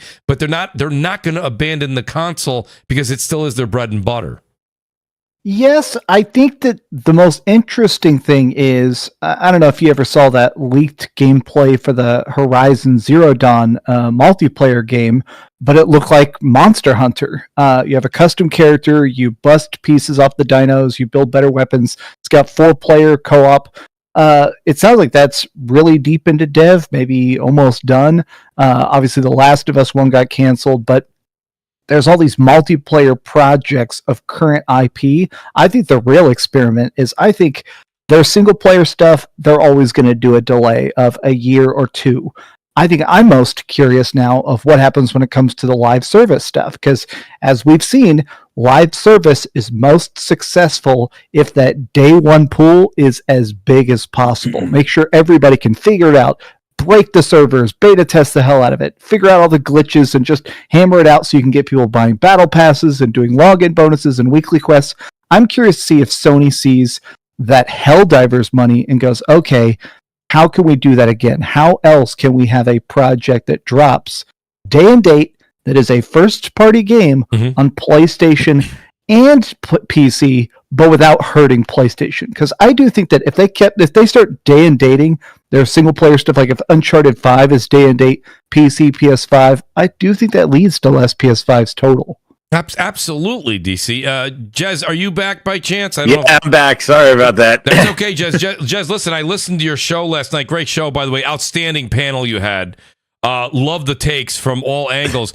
But I know it was wild. It was wild, but it was a lot of fun to listen to. Guys, go over and check out the Gaming Grindhouse last night. It was on his channel. Jez, you had me a little concerned there. You said you actually were concerned about this. You thought this was them PlayStation / Sony taking a step in Microsoft's direction. I mean, you hear what B Money said. You heard what DC just said. I understood where you were coming from, because when you made those similarities, I was walking the path with you. But then I stopped and I thought after I listened to the show, and I said, the only difference is can Sony afford to do that? Because here's my point, Jez, and here's why I want to question what you were saying yesterday. And I love the conversation. Is that if I have a pizza place, okay, and it's doing fantastic. I'm number one in the area. And then every grocery store chain says they want to pick up my pizza. They want the frozen version of my pizzas. We're going to throw them out there. They're going to taste just the same. They're going to be great. Well, now all those people that were lined up coming into my pizzeria, they were buying shirts. They were also buying some booze. I'm making 300% on the liquor, and I'm making only maybe 60%, 60 points on the pizza. So my money that I was making in house now, that's all dwindled down. My pizzas, I'm making money out there. But now I'm not making that 300%. So all my pizza stores are now dwindling, and that was my bread and butter. And I'm like, oh my god, now I can't afford this staff. Blah blah blah. My point being here is that, can Sony really afford to put their games out there day and date? Because we see what Microsoft did, and when they did this from 2016 to today, we see what happened. The Xbox One sales, we saw Xbox Series sales. So Sony sees the blueprint. They're like, well, let's just, like you said, looks like we're going to go down the same path as Microsoft. Well, you can clearly see what will eventually happen. Won't happen tomorrow, but it'll happen in maybe 5 or 6 years. So how do you put what like B Money was saying in DC right now up against what you were saying last night on Gaming Grindhouse? Because I mean, you made some really good points. Yeah, well, I said from just my experience of how I moved over to PC from Xbox, because they moved that whole the chat and everything over to PC, and now I see with the trophies, their friends list is over there and things like that. Like if they take what they have made on the console and kind of make it like equivalent on PC, and then also you don't have to pay to play online. If they start doing some more multiplayer games and making it like, hey, you chat with your friends, do everything you're doing on your console on a PC, talk with your friends, play games. You don't have to pay online. Is there PS Plus? Is those essentials really doing anything? Like, if they start making a better case that it's a better experience there, I agree. They're gonna sit at that. I said they're gonna sit at that white table with them, and they're gonna be looking around, going, "Well, PlayStation sales are down." Like, if you make better places, people are not stupid. They're going to migrate if you're going to make it more appeasing, because in their mind, they're thinking the PC audience, like, they're never going to come over. But if you make it enticing enough, people may get over there, and that's what Microsoft did. That they made it like a welcoming. Come on over here. Everything you're paying for on the console is free over here. I played Gears with my friends, chatted with them, and I didn't have Xbox Live. Yeah. So, like, if they continue to go that route, eventually that's going to happen. Now, with the day and date, the thing that I was saying was, like, right now for the day and date, Sony will need to change their development structure. The thing that Microsoft did was that, and we've seen the quality dip, is because they took their games, same studios, and just spread them thin and said, now you're making more platforms, putting it all on PC day one. So where you were a first-party studio to make this game, Halo is a perfect example. They couldn't test out all that cross co-op and everything because they said they were spread too thin, because they had the PC stuff to develop for. Mm-hmm. Now, Sony, on the other hand, they're not taking away from Sucker Punch to make Ghost of Tsushima the PC port. Sucker Punch is working on whatever game they're working on. It's Ghost of Tsushima 2. Same thing when they were dealing with Spider-Man 2. Nixxes made the PC port. So they're not pulling...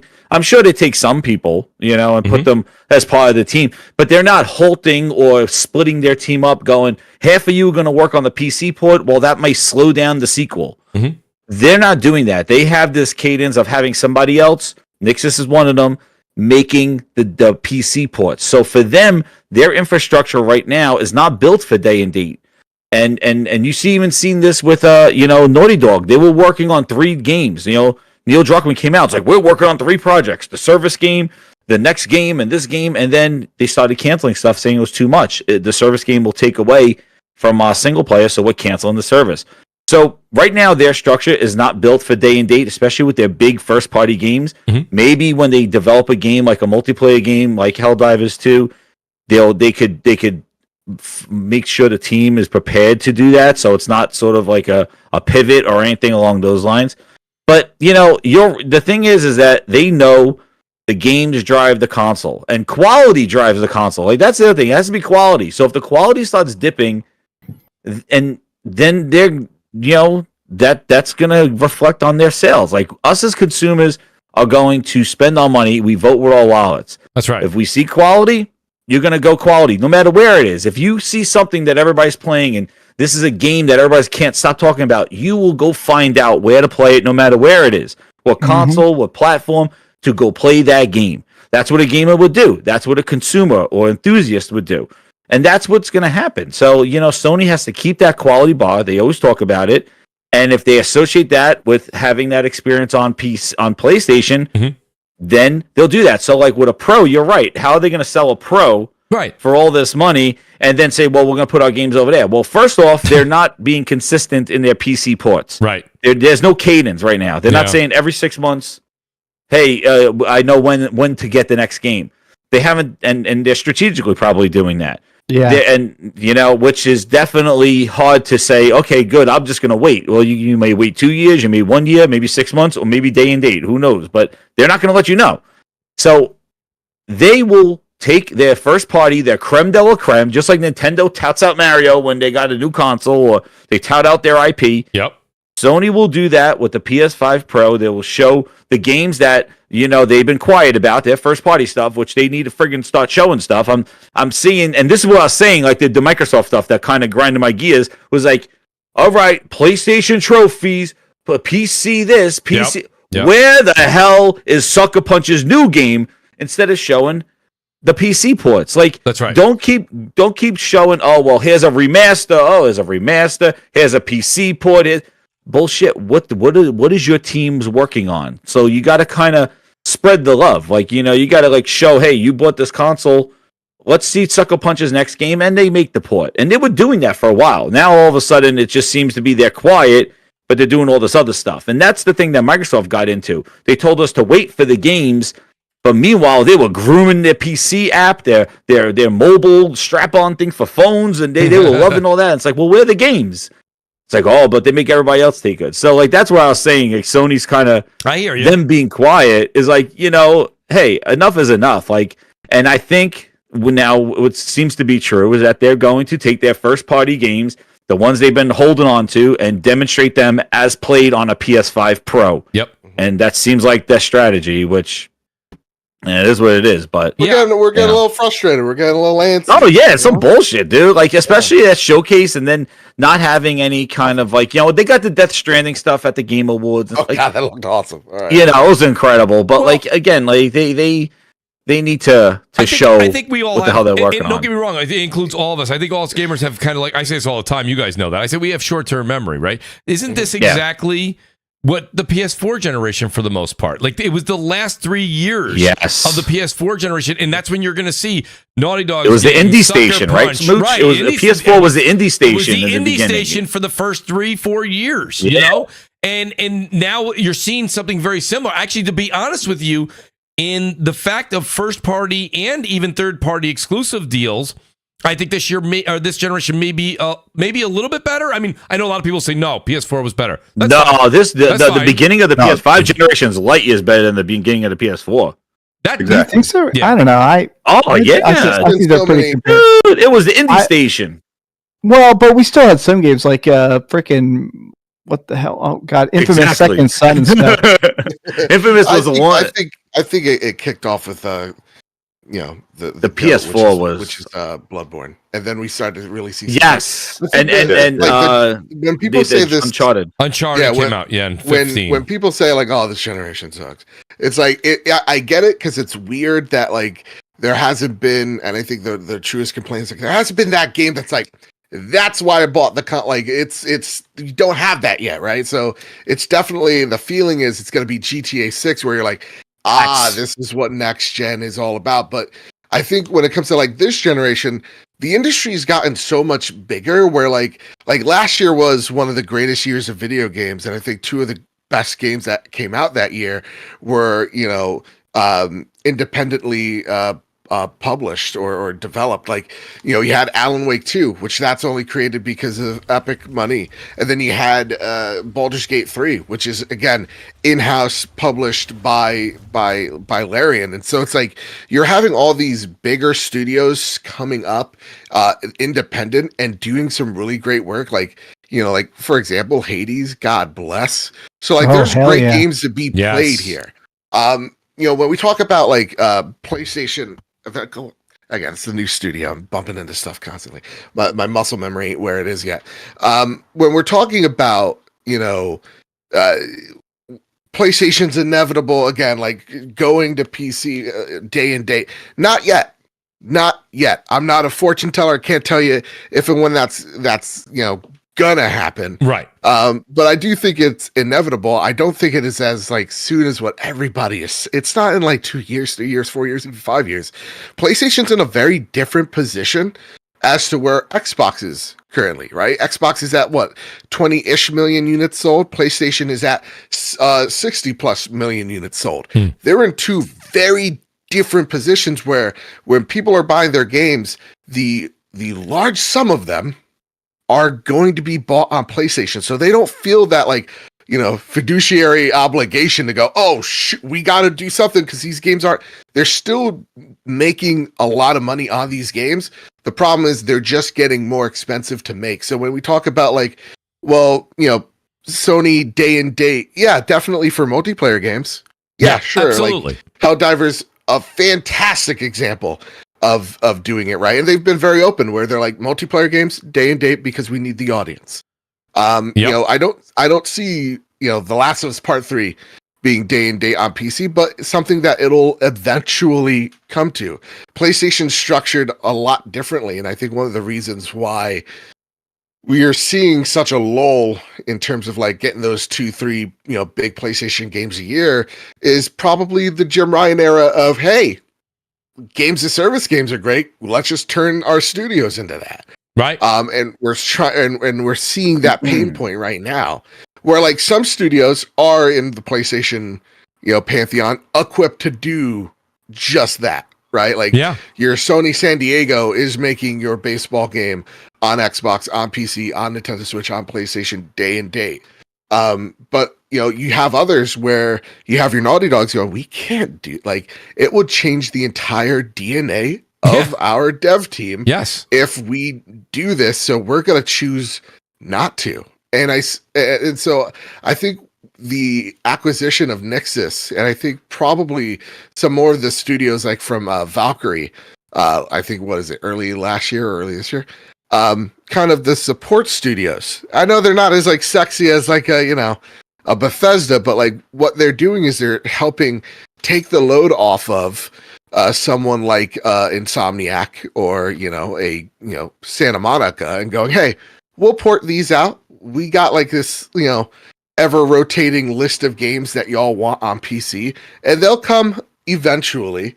And then you have those studios that are equipped to do the, hey, this is a games as service game called Helldivers, and we are porting it to PC and PlayStation 5. Like that Horizon game, to me, no doubt gonna be the multiplayer one. Gonna be on PC and PlayStation 5. Because it's like, to me, that's where exclusivity absolutely kills. It's like, you can't have a multiplayer game just a multiplayer game. Expected to thrive. A multiplayer game only thrives with its community. That's just the way it is. And that's why I've been very vocal. Again, I'm prepared for booze. I'm like, put what, like back in the day with The Last of Us multiplayer. I'm like, put it everywhere. Like, I don't even care if it's, I see it on an Xbox. Like, to me, it's like, I want the multiplayer game to thrive because it's about the community.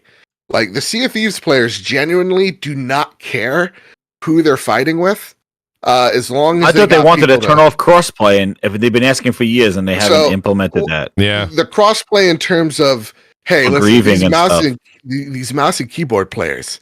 Yeah, go, and you can turn keys, that dude. Yeah, they've been using the input crossplay. You can mitigate that, so you're only playing with people with controller like God intended. But like because dude, some of these PC players, my buddy CJ, he's disgusting, and he should be banned. Well, remember, that's how like Summit got a big traction. Remember, he was using that switch up where he had that he had those what was it, those hotkeys or whatever. He was like switching up from the pistol to the rifle and instant killing people. Yeah. So and like they patched it. Yeah. Oh, thank God. So like, to me, it's just like, it's about the community. It's about making sure that like, Helldivers right now is the hottest game out. It has like, a constant 200 concurrent. That's not going to last forever. No. So like, having that on as many places as you possibly can, get the eyes on it. Awesome. Like, it has to be quality though, man. Like look at Halo. That was on every goddamn device everywhere. And what about the communities in shambles? Like if you look at watch what they're doing with the Forge now, they're even what's happening? I've seen people upset. I don't know what's there's something with the curation or something like that. I didn't look into it. I just saw a lot of people complaining about what's going on with the Forge. Like they really are dropping the ball at the community. Yeah, because like Halo Infinite, fantastic when it came out, but like it goes into like the problems that Xbox has with its content rollout. It's rollouts. Not even just that, just the way that they structure studios. The thing that we constantly hear is like the 18-month, contracts. Like that is killing creativity. All that stuff. But I understand like putting more games everywhere. Like I have no problem with that. But the thing is when people or when these publishers or what just think it's an instant win to just put everything everywhere, and that means success. It doesn't necessarily equal success because if your quality is poor, it could be everywhere on every street corner, but it's trash and nobody's going to spend their time for it. Well, I mean, people will go look quality. At the state of the PC ports, right? Like, it felt like every single game last year was just like, listen, PC is a bit of a mess right now. Like, I remember Resident Evil 4 was like this. You ruin a whole community if you do that on PC.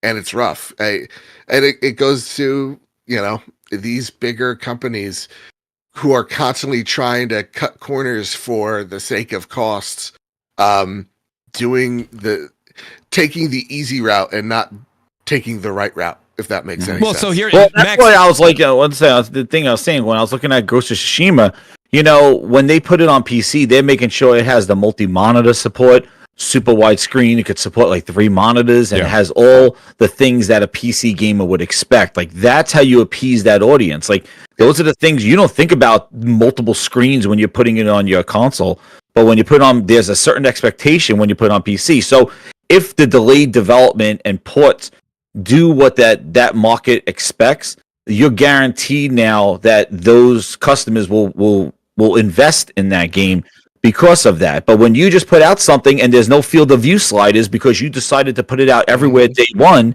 and you think that, hey, we'll just tweak this, make it work on PC, no field of view, no full screen. I remember Starfield day one. I could not play Starfield at lower resolution without making it full screen on the thing. And, when you do things like that and don't have those things that they expect, it's gonna give you poor reviews and people not gonna adopt. So that's like you need quality, and the gamers will come. But just by putting it everywhere, chum in the ocean, doesn't mean success. Like, and that's where I see these broad statements online where they're just like, put it everywhere, everything will do better and sell more. It's like, I don't think Sony's reactionary, to the media and the news. I think they stick to their plan. They have their plan. They're sticking to it. Herman Hulse came out and said, now they're always subject to change their opinion, like he said, but he said anywhere from, minimum of 12 months before they would go on the PC. Max Mini, he says PlayStation makes way more off platform revenue yearly, 30% off a lot of third-party games, MTX, DLC, that they have no risk, in even developing versus 1-2 first-party games everywhere. That's why I don't see PlayStation going PC day and date. Shout out to Max Mini. I appreciate that. Also, shout out to Lotus Esprit, who's here and donated a membership to the great T-Rock. So let me do this, guys. Let me ask you this question. B Money, I want to go back to you, B, because I really liked how you've always been like this sound voice when it comes to PlayStation. So PlayStation 5 Pro, right? Like the worst kept secret at this point, because, and I don't know if we could say that, I'll just say YouTubers made a video that really got to specifics of the rumored power of the PS5, and Sony made them take that video down. And these are some of the things we're hearing right now. GPU rendering 45% faster than standard PS5, 3 times better on ray tracing, 10% higher clocks on CPU, 28% faster memory, 1 point. So similar to what they did with the PS4 Pro, they still want to carry those sales, throughout the year, and not just have them kind of drop off as people wait, to get the console. But I do think that there will be some people that go out and get it. I don't think there's going to be like this large group of people that go out and get it. I think they reported like 18 million PS4 Pros or sold, or something like that. So I would assume that numbers would, probably float around that 10 to 15 million, once it's all said and done. But I don't think it's going to be something that flies off of shelves for a lot of people. I think hardcore people will go out and get it. People who, know about the tech, who, have spent, $1,500 on a TV, kind of understand what's going on.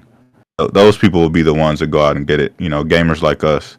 But, the average consumer isn't looking to spend more than what they already are on these consoles. They're really waiting for a price drop, which is, something, official price drop, which is something that we haven't had yet, right, as long as the generation has been going on. So, can we expect to see that? They're looking for that big marquee game. So I think when GTA 6 drops, and if we see a decent price drop, for these consoles, at least $100 or so, I think that's when you see the convergence of people coming over from last gen, to these consoles, and then, we'll see that big spike there. B, do you think that the consumer can actually be a little bit more confident in this PS5 Pro than maybe more than they got from the PS4 Pro? I mean, a lot of people, it doesn't matter. I think right? so. I mean, I don't know if Cerny's going to come out and do, his TED talk and break down everything. I would love that. I know a lot of people kind of, were sour on that and didn't really like it, but I hope that he does. I think just based on the tech that they're putting in it, increasing the GPU, the machine learning, that's going to play a major factor. The PSSSR, should be, it sounds like it's going to be something substantial, and could really benefit a lot of these games that are coming out. We have the Final Fantasies, 16 and Rebirth. They're kind of struggling in some of these modes to kind of get the visuals and the frame rate, on par. So, if those games can be helped by, this new console, I think it'd be pretty beneficial. Jazz, real quick, and then I want to get DC's point, because I'm right there with you. Jazz, why the fear every pro? Xbox Series X, not Series X, Xbox One X did a magnificent leap with their GPU, much like B-Money saying that Sony's planning to do here with their PS5 Pro, and they do have some other real nice tech terms that they're throwing at us. But why the fear to always not beef up the CPU? I'm just curious from your take, because that's a lot of times what people want to see in a Pro series, is see that CPU be advanced more than just a 10%, faster clock, you know what I mean? They want to. That's what's going to guarantee you a better chance at performance than what we're promised here. So this is more of a resolution bump. Maybe it'll help a little bit with PSVR 2 in certain instances. Ray tracing is supposed to get a major, but again, ray tracing. I know. Listen, ray tracing, it looks wonderful. I get it. It's a beautiful thing. I'm not discounting it, but it really is kind of. I still think it's a buzzword. It is a resource hog too. It's a resource hog. So what do you think? Why the lack of attention to probably cost? CPU? I would think it's probably cost to keep whatever cost in the realm. I don't know if it has to do with any kind of compatibility. Just kind of get a stronger, APU or something like that. But it's probably cost wise, and who knows, and maybe some marketing too, where it's like, hey, just give them enough, but not give them too much, because we're gonna save that for the next one. Who the hell knows why? But and you also got to think that if they change the CPU, so like if you take a CPU bound game like Dragon's Dogma, and the PS5. You essentially are creating a different version of the game, because you can offload more stuff onto the CPU. Okay. Whereas you wouldn't be able to do that on the base PlayStation. You know what I mean? So like that drastically would change the development of the game, because they would essentially have to design two different SKUs. Yeah. Yep. No, so I think that too, and the other issue too, like we're gonna go right back into this situation, is that like unlike PC, where the game just kind of could just see the power and we could control it, like we're gonna have to wait for the patches, or they're gonna have to have something in the system where kind of artificially, it boosts up, it makes the game see those resources, and if it's unlocked, maybe take advantages of that. But you got to see what games are going to get supported. How's that patchwork going to look? I know that there was a leak about they're going to be doing stuff over the summer, that developers have been notified about this, so we're kind of doing this again. And the thing is, I think the difference though between the PS4 Pro and the PS5 Pro is that the PS4 Pro was a new idea. It was the first time we had like a mid-gen increase. We've always had them get smaller and cheaper and kind of go that route. We never had it go up.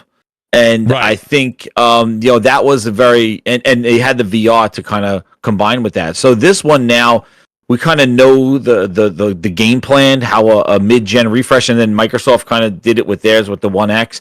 So we've kind of seen that before. So maybe there will be more anticipation with this one, than there was with the PS4 Pro. But I think the major thing is they're going to show their games, and they're going to show them running on a PS5 Pro, and that's going to be the sales pitch. But they better have new games to show and either come out with it, because if you just say your old games play better, I don't know what the uptick is going to be on that one, unless there's something new that kind of flexes the Pro and the features or whatever the hell they're talking about with a little bit more ray tracing and all. I'm not falling for the spec crap anymore. I know that they got quality first-party studios, and they will probably take advantage of it, but that's an assumption, but it's based off of their history. But I got to say it. All this talk about 10% more, 20% more, they wipe their ass with that, because I got to say it. I don't want to hear about. So wait, Jez, are you saying you're going to wait? You will not buy. You will wait. No, if they show games with it, and gonna like if they show the games running on it, yeah, I will probably. And I'm just gonna do the thing: trade in my PS5. I'm not gonna pay full price for it. Like I'll trade in my PS5, get like 300 whatever, and then I'll just chip away at the price of this thing. And that's gonna be a point of contention too. I'm glad whatever you said that. $5.99. Yeah. I'm glad you said that though, Jez, because I got to go to DC. DC, you're a collector. Here's why. So you know what DC is. I mean, he's got. You see the wall behind him when he does his videos. He has them all. He won't trade him in. DC. I tried to sell him now. I'll be honest. I'm trying to. I priced him out. They're worth $25,000. I'm trying to find somebody who will give me at least $10K. DC, damn, that's nice. There, you heard it here first, folks. Get a nice hold down of DC payment on a car like that, right? That's what I thought. Yeah, so I'm definitely at a point where I'm like, man, I would rather have $10,000 cash than a wall of games, a wall of blue. Yeah. No, I don't know DC though, man. Like I go to those conventions, man. Those games, man. They are. Then I can't believe how many games I must have sold to GameStop back in the day, and even ones I don't even know what I did with, and I see them how much they're worth at some of these conventions and stuff. Like, here's my deal, dude. I got all my games for dirt ass cheap. I worked at a bookstore for 10 years, and people used to bring in games, and we sold games, but they would sell me stuff for cost. So I have like some of the rarest games in the world. I paid $1 to $5. Okay, so you're making out. Okay, gotcha. Yeah. So that's my thing. It's like no matter what, even if I get like undercut, it's all big profit for me. It's crazy. I go to convention. I'm like, they open up I open up those things. I'm like, dude, that's what like my closet looked like, and they're like selling it for like $50. It's crazy how much hundreds of dollars things in the. Well, DC, are you the type of person when the Pro comes out? A, will you get it? B, if the answer is yes, my question to you is, are you trading in? And shout out to the great gaming Forte. Okay, Forte, he does DPS. He's actually going live right now. But hear me out, guys. He said in the chat about 3 weeks ago when we had a similar conversation, he said currently, this is subject to change, that the PS5 trade-in right now is worth about $310. I don't know if that was with the Pro membership or not. That's at GameStop. $310 for the PS5. Like $330. Okay, thank you, Mr. Badbit. There's confirmed right there. So me, Moochonomics, DC, I'm going to trade in my PS5s. I have 2 PS5s. I'm going to trade them in. I'm going to get 2 Pros. Because for me, it's always forward progress. That's the way I look at it. So my Pros are going to get more of a trade-in for me when the PS6 comes out. But you being the collector that you are and probably want to keep your PS5 on your shelf next to your PS4 and your PS3 and your PS2, PS1, are you going to trade in your PS5 or is this going to have to be a $500 or $600 out of wallet for you? I'm definitely not going to trade in because I had 2 PS5s. I sold my extra one recently because I bought the Slim. So I did a video. I found a Slim day one, so I did a video talking about the PS5 Slim, how it looks and how you work it, all that doodads. And I had a buddy who had been looking for a PS5 for a while, so he offered to buy my old PS5 off me for $500. So I sold it for cost. So basically, my current PS5 I got for free. So I'm definitely going to get the Pro, and I think I'm going to put my current PS5 downstairs so my roommates can play it. But I'll admit, I don't think I'm really excited for the PS5 Pro in the way that I was interested in the PS4 Pro, because even though it was checkerboard upscaling, the fact that that was the first 4K console and a lot of those games getting cranked up to 60 FPS, it did look like more of a noticeable difference. Honestly, we haven't seen the PS5 Pro yet, but a lot of games already look really good on PS5. I don't know. I'm in that spot where obviously games look way better on my PC. I'm playing No Rest for the Wicked on my PC right now at 4K, and it looks insane. I guess I'm waiting for the PS5 Pro trailer to tell me what's special about it. I'm going to buy it no matter what because it's my job, but I'm at the point where I'm like, show me a commercial and explain it, because right now just the idea of PS5 but a little bit more, 10% more, is not exactly like, wow, time to open my wallet. Yeah, right. Exactly. No, that's fair. Mr. Badbit, you just traded in. Are you going to be getting a Pro? Because and DC, I'm coming back to the point that you're playing No Rest for the Wicked in 1 second. But go ahead, Mr. Badbit. I want to get your take. Yeah, man. When it comes to okay. Now again, I'm prepared for booze.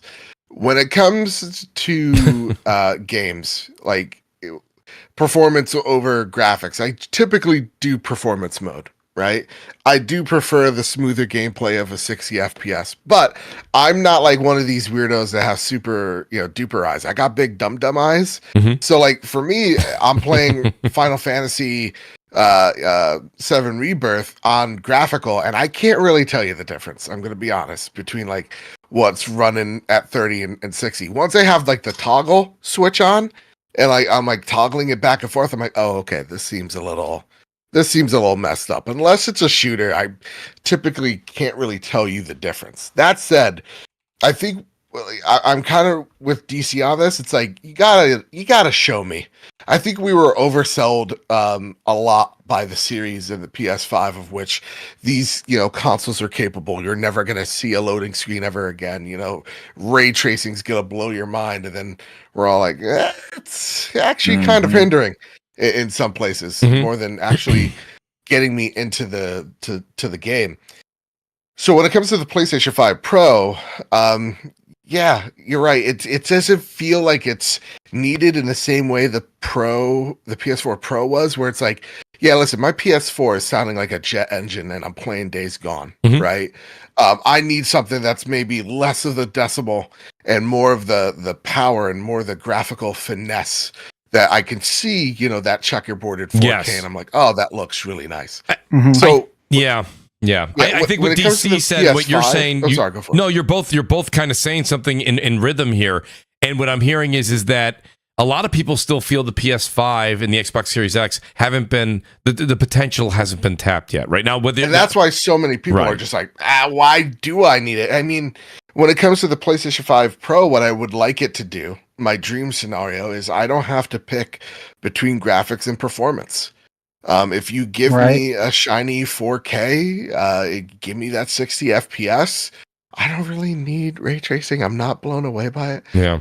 Just show me something that looks great on my OLED and it's going to run smooth on it as well. Yeah. That's all I really want. So for me, it is my job as well to go out there and buy one of these consoles, but I also want to be optimistic and enthusiastic about it. Yeah. Which I'm not quite there yet. That's what Sony has to exactly. We haven't seen anything. We haven't. We haven't. Listen, I think when they show off that, B Money alluded to GTA, could even be a first party game that they're going to show with it when they announce the Pro. That'd be first party, Mooch. I would hope. I hope so too, Jez.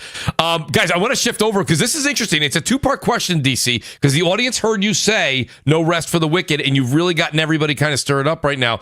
First of all, two-part question, DC. What do you think of that game right now? I don't know if even if you played 5 minutes, I don't care. What do you think of the game? First of all, aesthetically. Second of all, what do you think it really is? Is it what game does it remind you of? People are saying it looks like Diablo, but I watched something just earlier before this that we did the podcast tonight, and they were like, it's not a Diablo type game. And my last part to this is, are you okay paying for, and this is a generality, not just no rest for the wicked, are you okay paying for early access, a game that's basically you're kind of, say you're beta testing for all practical purposes? It's an early access game, only available on Steam right now. It's not available. I don't even think there's a console release date as of yet. If I'm wrong, please correct me. No, there isn't. So DC, what do you think of the game? What game does it remind you of the most, so you can let the audience know what they would be getting into for that $31 to $35, depending on if you get it on sale or not? There's a couple of codes out there, guys. And DC, are you okay paying for early access and doing some of the work for the devs?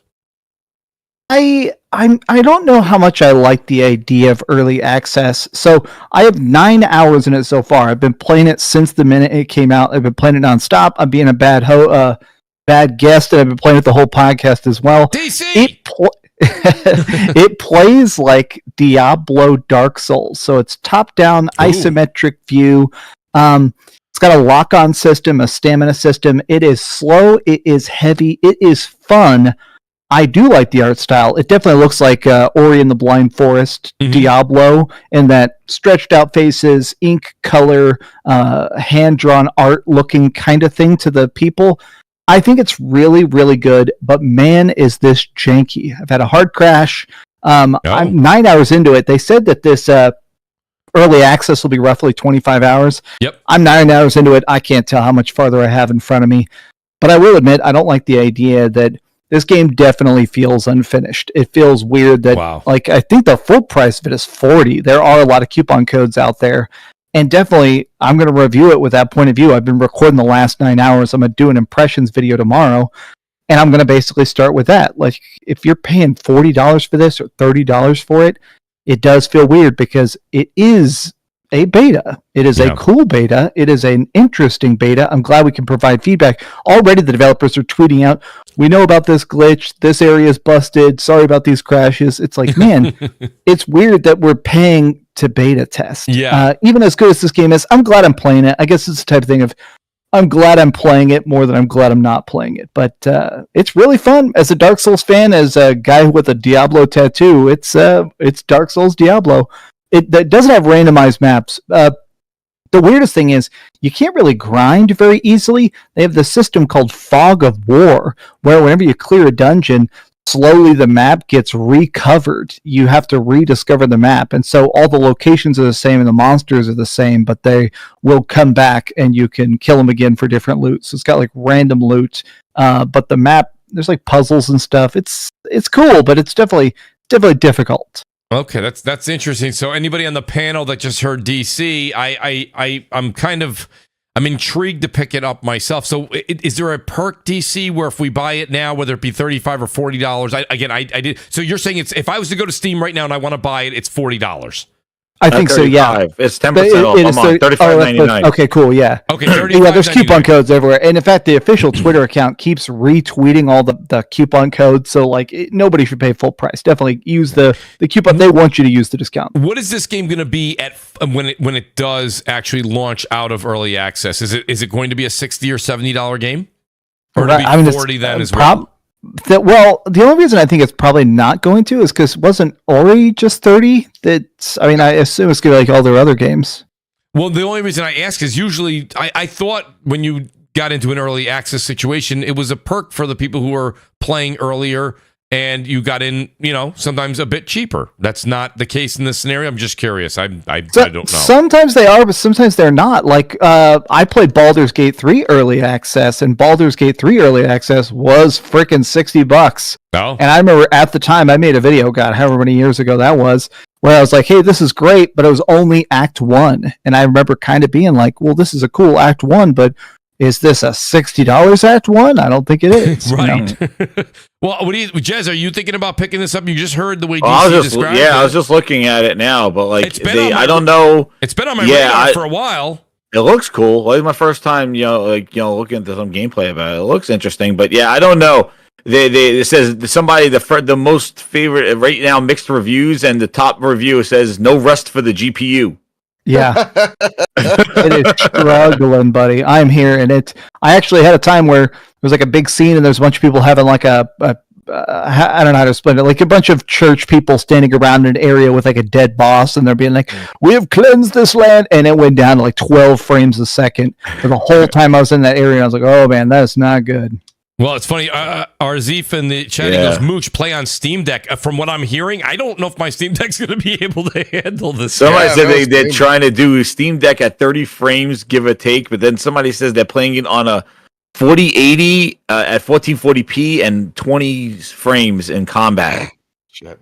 Wow. It's running pretty good. I frame capped it at 60 and then I turned the graphics down and it's been running well. I've seen a lot of people on Twitter saying that if you turn the graphics way down, it actually looks pretty decent it runs decent on Steam Deck. It won't look decent, but it'll play decent. So I'm going to test that. Let me see here, guys. I do have the recommended. Just for everyone that's listening right now, I did go ahead and snapshot this. Let me just take a look real quick. They are recommending DC. This is coming right from Moon Studios, I believe. Give me 1 second. I'll be right with you guys. They're recommending to play this, I believe, at 1080p.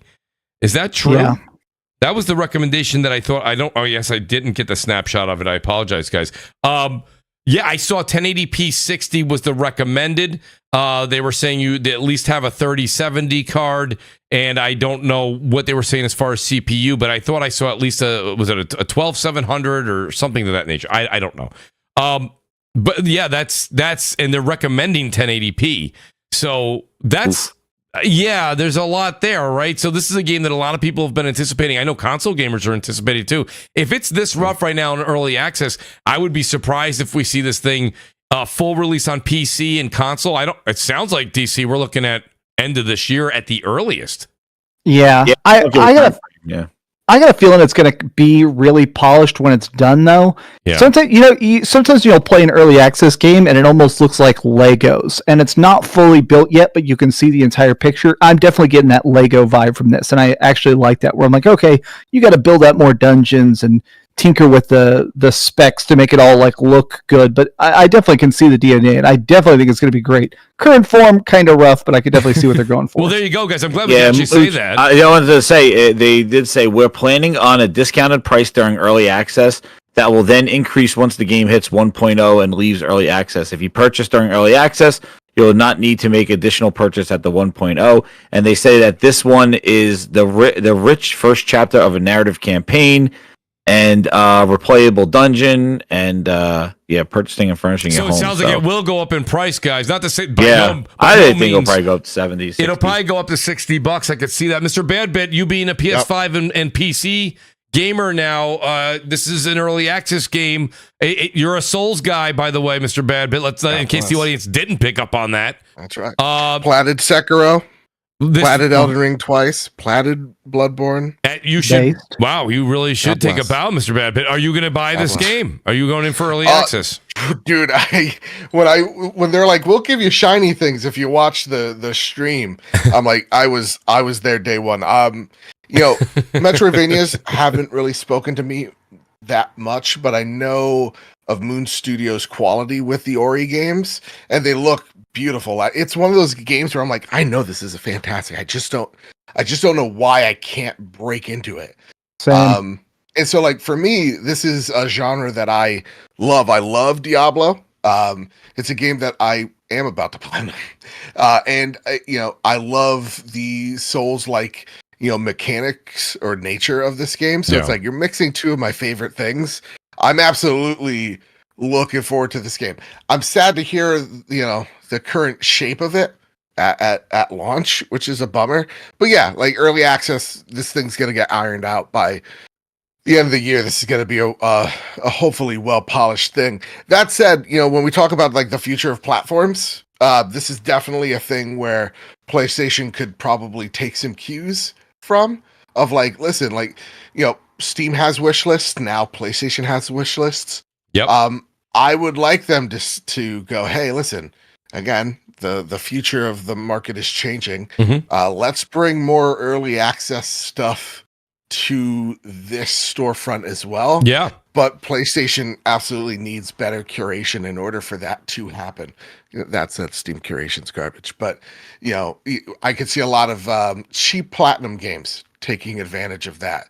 Of that idea, but that's something that like excites me, because I'm like, if PlayStation's forward thinking enough, this is definitely something that they can take advantage of. Yeah, that's how Power Worlds got success too. Like because that was early access and that kind of blew up, and and everybody's like, fizzled out. Check it. But that was early access. So. Not comparing the games, but it seems like that Power World was in a bit better condition, though, Jez, right? I mean, not comparing the two by no means. Yeah, it was not bad. I played a little bit of it. I don't know comparing the state of this one, but the thing is like early access. See, what I like, the problem I thought with early access on consoles is that you don't have that forum. You don't have that communication right there. On Steam, it makes sense. You got the forum. You got the developers in the chat. Like, you could, like, immediately comment and do that stuff. Like, you can't really give that feedback back when you're playing it on a console unless you go to your computer or if they have some sort of survey or something like that. So, like, you don't feel like your feedback is there, where I think on Steam it's just a fit for it, because there's forums, how to get a controller to work, how to do this. Like, there's things that kind of iron out your experience. But if you have it on console, you just hit play and go, what is this? Right. What is this? That's something they definitely need to work on. What is this? But like, you're seeing them lay the seeds. Like you're seeing them lay the seeds of like, hey, you can review games now on the storefront, right? Yes. So like, that's good. Yeah. That's what they need to start doing, is like, hey, how do we bring like that forum type of like view into the PlayStation storefront? that would be very smart. That said, though, like this game is going to be a day one for me. Yeah. When it's finished. But from fair. what I understand from a lot of these devs, especially indie devs, early access is very important to them because you get that constant cycle of like news to the game. You get to kind of technically launch it like 2 or 3 times. And then you get that inertia every time you make one of those big updates or when it's finally released. It's like the community is also giving you free press and free PR while the game's being worked on. So it's really important. I hope it works well for Moon Studio.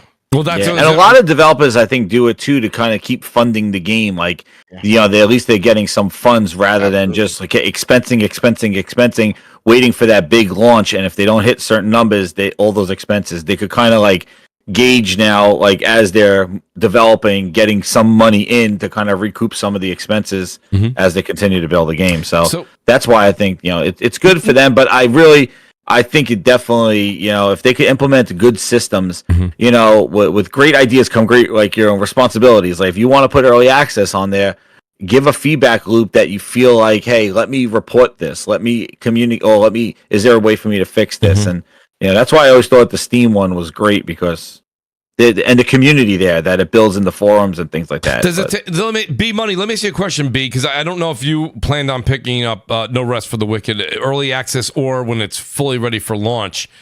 But does an early access game that has problems like this, and now it just launched today on early access and people paid anywhere from $35 to $40 for it, B, does that kind of diminish some of the hype, you think? Or no, not really. This is just, par for the course now. A lot of games have gone through early access and have launched with huge success, but I know a few games with early access, it just seems like they never got out of early access or it stayed in early access forever.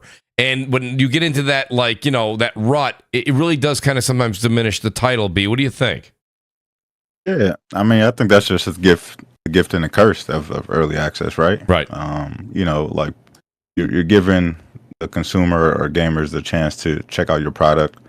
You're pretty, you're feeling pretty confident about it, and then, everybody gets their hands on it, and it's either going to be something really positive or something really negative, and it's up to the team and the publisher to kind of decide on which way to go. After they garner all that feedback. Like for me, like I'm not really a fan of early access games. Like I feel like a lot of the games that we play today that we pay full price for, they're early access games. You know what I mean? That's like, right, dude. Like $7 early access. We play $70 for these games, and we got to wait 6, 9 months, 12 months before the game is the game that they promised us. When we bought it. So I'm not a huge fan of that. You know what I mean? Like understand, and improve the game and get us a better end product. But there's too many games today that we're paying for that that feel like early access. So it's not something that I'm jumping into. That's right. The worst feeling in the world is paying $70 and then going on Twitter to see how people are receiving the game and getting a message from the devs. We hear you. We hear you. They have like the list. We heard about the complaint. It's like, oh no. The big yellow text box. Yeah, the yellow text appreciate your box. feedback. We're listening. We'll fix it. We're on it We're now. listening. Yeah, God, I hate the fucking words. We're listening. You took my money though. Yeah. Now you're listening. I gotta say, man, DC. And this was not DC's intent by no means. He just answered the question. I was literally going to hit the buy button as soon as the podcast was over. I might wait a little bit. I understand that, Jez, thanks also for doing a little bit of due diligence and finding out that it's going to be a little bit more if you do decide to wait. But if you're saying that you're hearing your PC really kind of chug along and we're going to have to play this thing at 1080p or sub that, and you're lowering the textures to what sounds like either medium or low, maybe for me, I'm very excited for this game. I'm kind of maybe running with Mr. Bad Bit and B Money. I may wait a bit on this game. I was very excited to play it this weekend, actually, but I think you've kind of talked me off that ledge a bit, and that's not a bad thing. I think you're doing exactly what you do. You're informing. I'm going to play more Helldivers 2 instead. They said they already released a roadmap for the first couple updates, and the first update is going to be co-op. I think, honestly, as cool as it is now, I'm glad I'm playing it. I definitely think that the game will truly begin when that co-op patch drops. Oh, co-op, that's the next patch or a future one?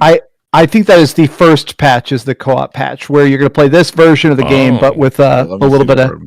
with your friends. That's a big deal, especially in a game like that. Like, like you say, a Diablo Souls, that's pretty damn awesome, to be honest with you. Listen, Moon Studios, I don't know about you guys or anyone in the audience. I can't speak for everybody here, but I loved Ori, both Ori games. I completed them both.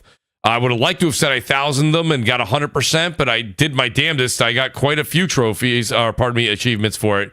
But it's just one of my favorite platformers. Not that this is the same in that regard, but I gotta say that this is a very talented team, and I'm just shocked that they're doing the early access. I thought that when I saw this game announced, I can't remember which showcase it was at. I don't remember if it was the Xbox One. It must have been the Xbox One. I don't think it was a state of play by no means. But this game, I think it's a Summer Game Fest thing. Summer Game Fest, and it was. Jeff shows. Yeah, I stood up and lit a match. I couldn't wait to play this game. When I saw it was coming out, I got all excited. Then I read a little further and I was like, oh, it's early access. Okay. So, it's a smaller team, I assume. They're not, they're probably not 200 strong. I don't know how many people they got working for them. 80 people, maybe. It's an indie developing team. So maybe they need that feedback. But DC, I'll behind the scenes, I'm going to reach out to you in a couple days. Just DM you, say, DC, how's that game going? Is it getting better as you progressed? Is it? If you're like, listen, honestly, Mooch, after I got done talking to you on the show, I played another 2 hours, and my computer was like, "This isn't happening. We're not doing this." And you're like, I'm just curious to hear what you say, and I know you're going to put a video out, maybe this weekend, maybe Monday. I'm going to do a video tomorrow. I have an idea for a video of like my first 10 hours. Because my first 10 hours has been really fun, but there's a lot of weird, tiny stuff in it that I think takes too many buttons to get out of menus. You hold start to go into inventory, and then you have to press B 3 times to leave item, leave inventory, and then leave start menu. Pause doesn't do anything. They've said that's one of the first things they're going to fix. Is they're like, it is technically single player right now, and pausing doesn't do anything. We realized that was a mistake. We're going to fix that immediately. That was a mistake. So, speaking of good game, there's a game. I don't know if you guys played it yet. I got a review code to it. I'm going to be probably streaming it after the show. It's called ArchWarAngel. I don't know if you guys got that. It's like a steampunk. It's $20, and it's a steampunk kind of rogue like game. It has a little bit of akin to Returnal, the way you kind of like get drops and things like that, and you go through arenas, and as you get through, you upgrade your character with nanites and stuff like that. But it has a really cool look and a soundtrack, and it's like that synthwave cyberpunk type futuristic thing. What's that on? Is that Steam only, or is that on console? It's on Steam, and it's going to launch on console today. I think it launched today on console. I was playing it yesterday because I got I did a review. I was trying it out. Yeah, I'm looking at it right now. I'm going to stream it. It's pretty cool. That sounds fun as hell. I'll be honest. That sounds great. Yeah, it's really, and I like how in between for just the few hours I played, like in between you level up your character, and then when you die, you just do another run. So it's like a run through, but there's no like big boss fights. I haven't gotten to any yet, but it's really It has good shooting mechanics, and it's a cool like look to it. I'm looking forward to you either streaming it, Jez, later on. Yeah, I'll check it out while you're going, and I'll also look for some sort. I don't know if you're gonna do a review or you're talking about on the Gaming Grind. Yeah, I'll do a review. I'll play it and I'll recap it. On the show. Well, guys, I will just wanted to give a shout out. No, give it a shout out. Absolutely, let people know more about the games that we don't always hear. Being put out there by the big press. Guys, outstanding show tonight. I've mooched these guys for 2.5 hours. We started right at 7:00 Eastern tonight, 9:30 here. Guys, do me a favor. Please hit the like button, hit that subscribe button if it is your first time stopping by, or you're like, what's going on? I want to see more of this Mooch. Let's go through this outstanding panel. I enjoyed sitting here. Mind if I go first? Because I got to take this dog out. Mr. Badbit, I was already going there. I know the fact that Mr. Badbit was here for 2.5 hours. That is a platinum trophy. He's employee of the month. The other guy left early. He's employee of the month. Mr. Badbit. He had to beat the traffic. Thank you for being here, buddy. I appreciate your time as always. I love the work you do. People need to follow you on YouTube. They need to follow you on X. It is very important. Please let them know where they can find you, buddy. Yeah, you can follow me on Twitter over at Mr. Badbit. When Elon allows me to talk and he doesn't just shadow ban me for dumb reasons. You can follow the show, The Trophy Room, a PlayStation podcast made by the players for the players, where each and every Wednesday night, me and my best friend Kyle talk about the latest and greatest in all things PlayStation, and it goes out the next day over on Apple Podcasts, over on Spotify, where you can check the shows out there. Over at youtube.com/PS Trophy Room. This week, my ADHD got in the way of the whole entire show. It was mindless. It was a lot of fun, and God bless Kyle for bearing with me. And thank you all for having me today. I enjoyed some of the booze, some of the cheers even. For what I had to say. But I love you all very much. Thank you all so much for having me. It was joy, a blast talking to each and every one of you. Now I got to go. Thank y'all. Thank you, Mr. Babbitt. Great to have you here. B Money, B, listen, what I want to do is, me and B have one thing besides gaming in common. We love sports. B, you have no idea how much I love them too. But Rangers. I just wish that we could, right? I just wish that we could make it so podcast. I want to get B Money on this show for 2+ hours. That's going to be my life goal right now. That is my life goal. B, great to have you here the last hour. I am very, very appreciative of you being here. I know you had a busy schedule. Of course, I'm going to reach out to you and ask you to come on the show again. B, let people know where they can find you, and thanks for making time with us tonight. Yeah, man, I appreciate the invite. I'll try to get here as soon as I could. Sir. And, anytime I'm available, I'm definitely going to, join the cast. It was great conversation tonight. Great panel. Thank you. But, if you want to follow me, you can follow me everywhere at the same name, BMoney101. Appreciate the invite as always, and I'll see you guys next time. Thank you, B. Appreciate that. The great Jez7780, you guys know him from the Gaming Grindhouse, what grinds my gears. I would normally say you got to listen to him on Monday nights at 8 p.m., but I got news for you. Just tune in any night. This man's going live. I'm always watching. Jez, nothing's stopping Jez from going live. So I love everything you're doing, Jez. It's great. You bring up great points. I love when you bring on a bunch of different people, much like we do here. Always keeping, it's a surprise. You always have different folks. Surprise, man. That's the Grindhouse, man. Absolutely love it. Shout out to Sunday and also Mary Wilcox. I appreciate you both. It's a great show tonight, guys. But just let people know where they can find you, buddy. I'm looking forward to seeing you stream this upcoming game we were just talking about, and I'm looking forward to Monday night as well, buddy. Hey, man, thanks. Yep, awesome show, man. I'm glad I got on because I know Mooch was like, yeah, try to get in early. I was trying because I told the kids, I was like, eat your macaroni and cheese. I'm coming downstairs. I got to talk to Mooch. I had to talk about Fallout. I saw the whole show. I had to add some value to the conversation because I saw the whole thing. But thanks again, guys. Awesome conversation, awesome topics, man. Mooch is great getting everybody together, and talking about gaming and everything that's going on. But yeah, you can follow me over at Jez7780 on Twitter or X, and then the Gaming Grindhouse is on Monday nights at 8:00. I also now have the cool Gaming Grindhouse records that I've been putting some cool gaming music and some videos and stuff. Everybody seems to be enjoying that, so you can check those out. And then and then I do the Grindhouse on Monday with the podcast, and then I have Grinds Bites throughout the week. But yeah, just follow me over there and subscribe. It's fun. I have my soundboard and music. It's a blast. It is great, buddy. Love the soundboard. The soundboard is absolutely amazing. It never keeps gets growing every day. It really is. You're like Fred from the Stern Show, buddy. It never ends. I'm still laughing to this day. Jez, thanks for being here, buddy. I appreciate it. And thanks, DC, great to have you back on Crossfire, buddy. And I know usually I get you after a very long week of making videos. Usually you're traveling, you're all over the place. We see all the work you're doing. We see everywhere you go. You document everything on X. Guys, you need to go over and follow him at Dreamcast Guy over on X as well as on YouTube. But DC, thanks for being here tonight. 2.5 hours. It's an honor to have you on the show as always. Let people know where they can find you, and of course I'll always be hitting you up in the DMs for gaming and podcasting. Before I even do anything, I just wanted to thank you, Mooch. I have not done a podcast in 4 months. I lost a parent back in January. In the DMs, Mooch consoled me. Mooch and I ended up playing Helldivers, and he gave me a lot of very useful, powerful advice. Like, Mooch is a fun podcaster. I want y'all to know Mooch is a legitimately badass dude, man. Anytime you want me on any fucking topic, I don't know about sports, talk to me about sports, anything, Mooch, I owe you endlessly. Thank you so much, man, for having me on today. And I'm Dreamcast Guy. Anybody who wants to watch my stuff, I got a video coming out tomorrow about No Rest for the Wicked. Next week, I have a video coming out about another Crab's Treasure, which is like a SpongeBob Dark Souls style game. And I'm also, of course, going to be playing Stellar Blade. So it's going to be packed as always.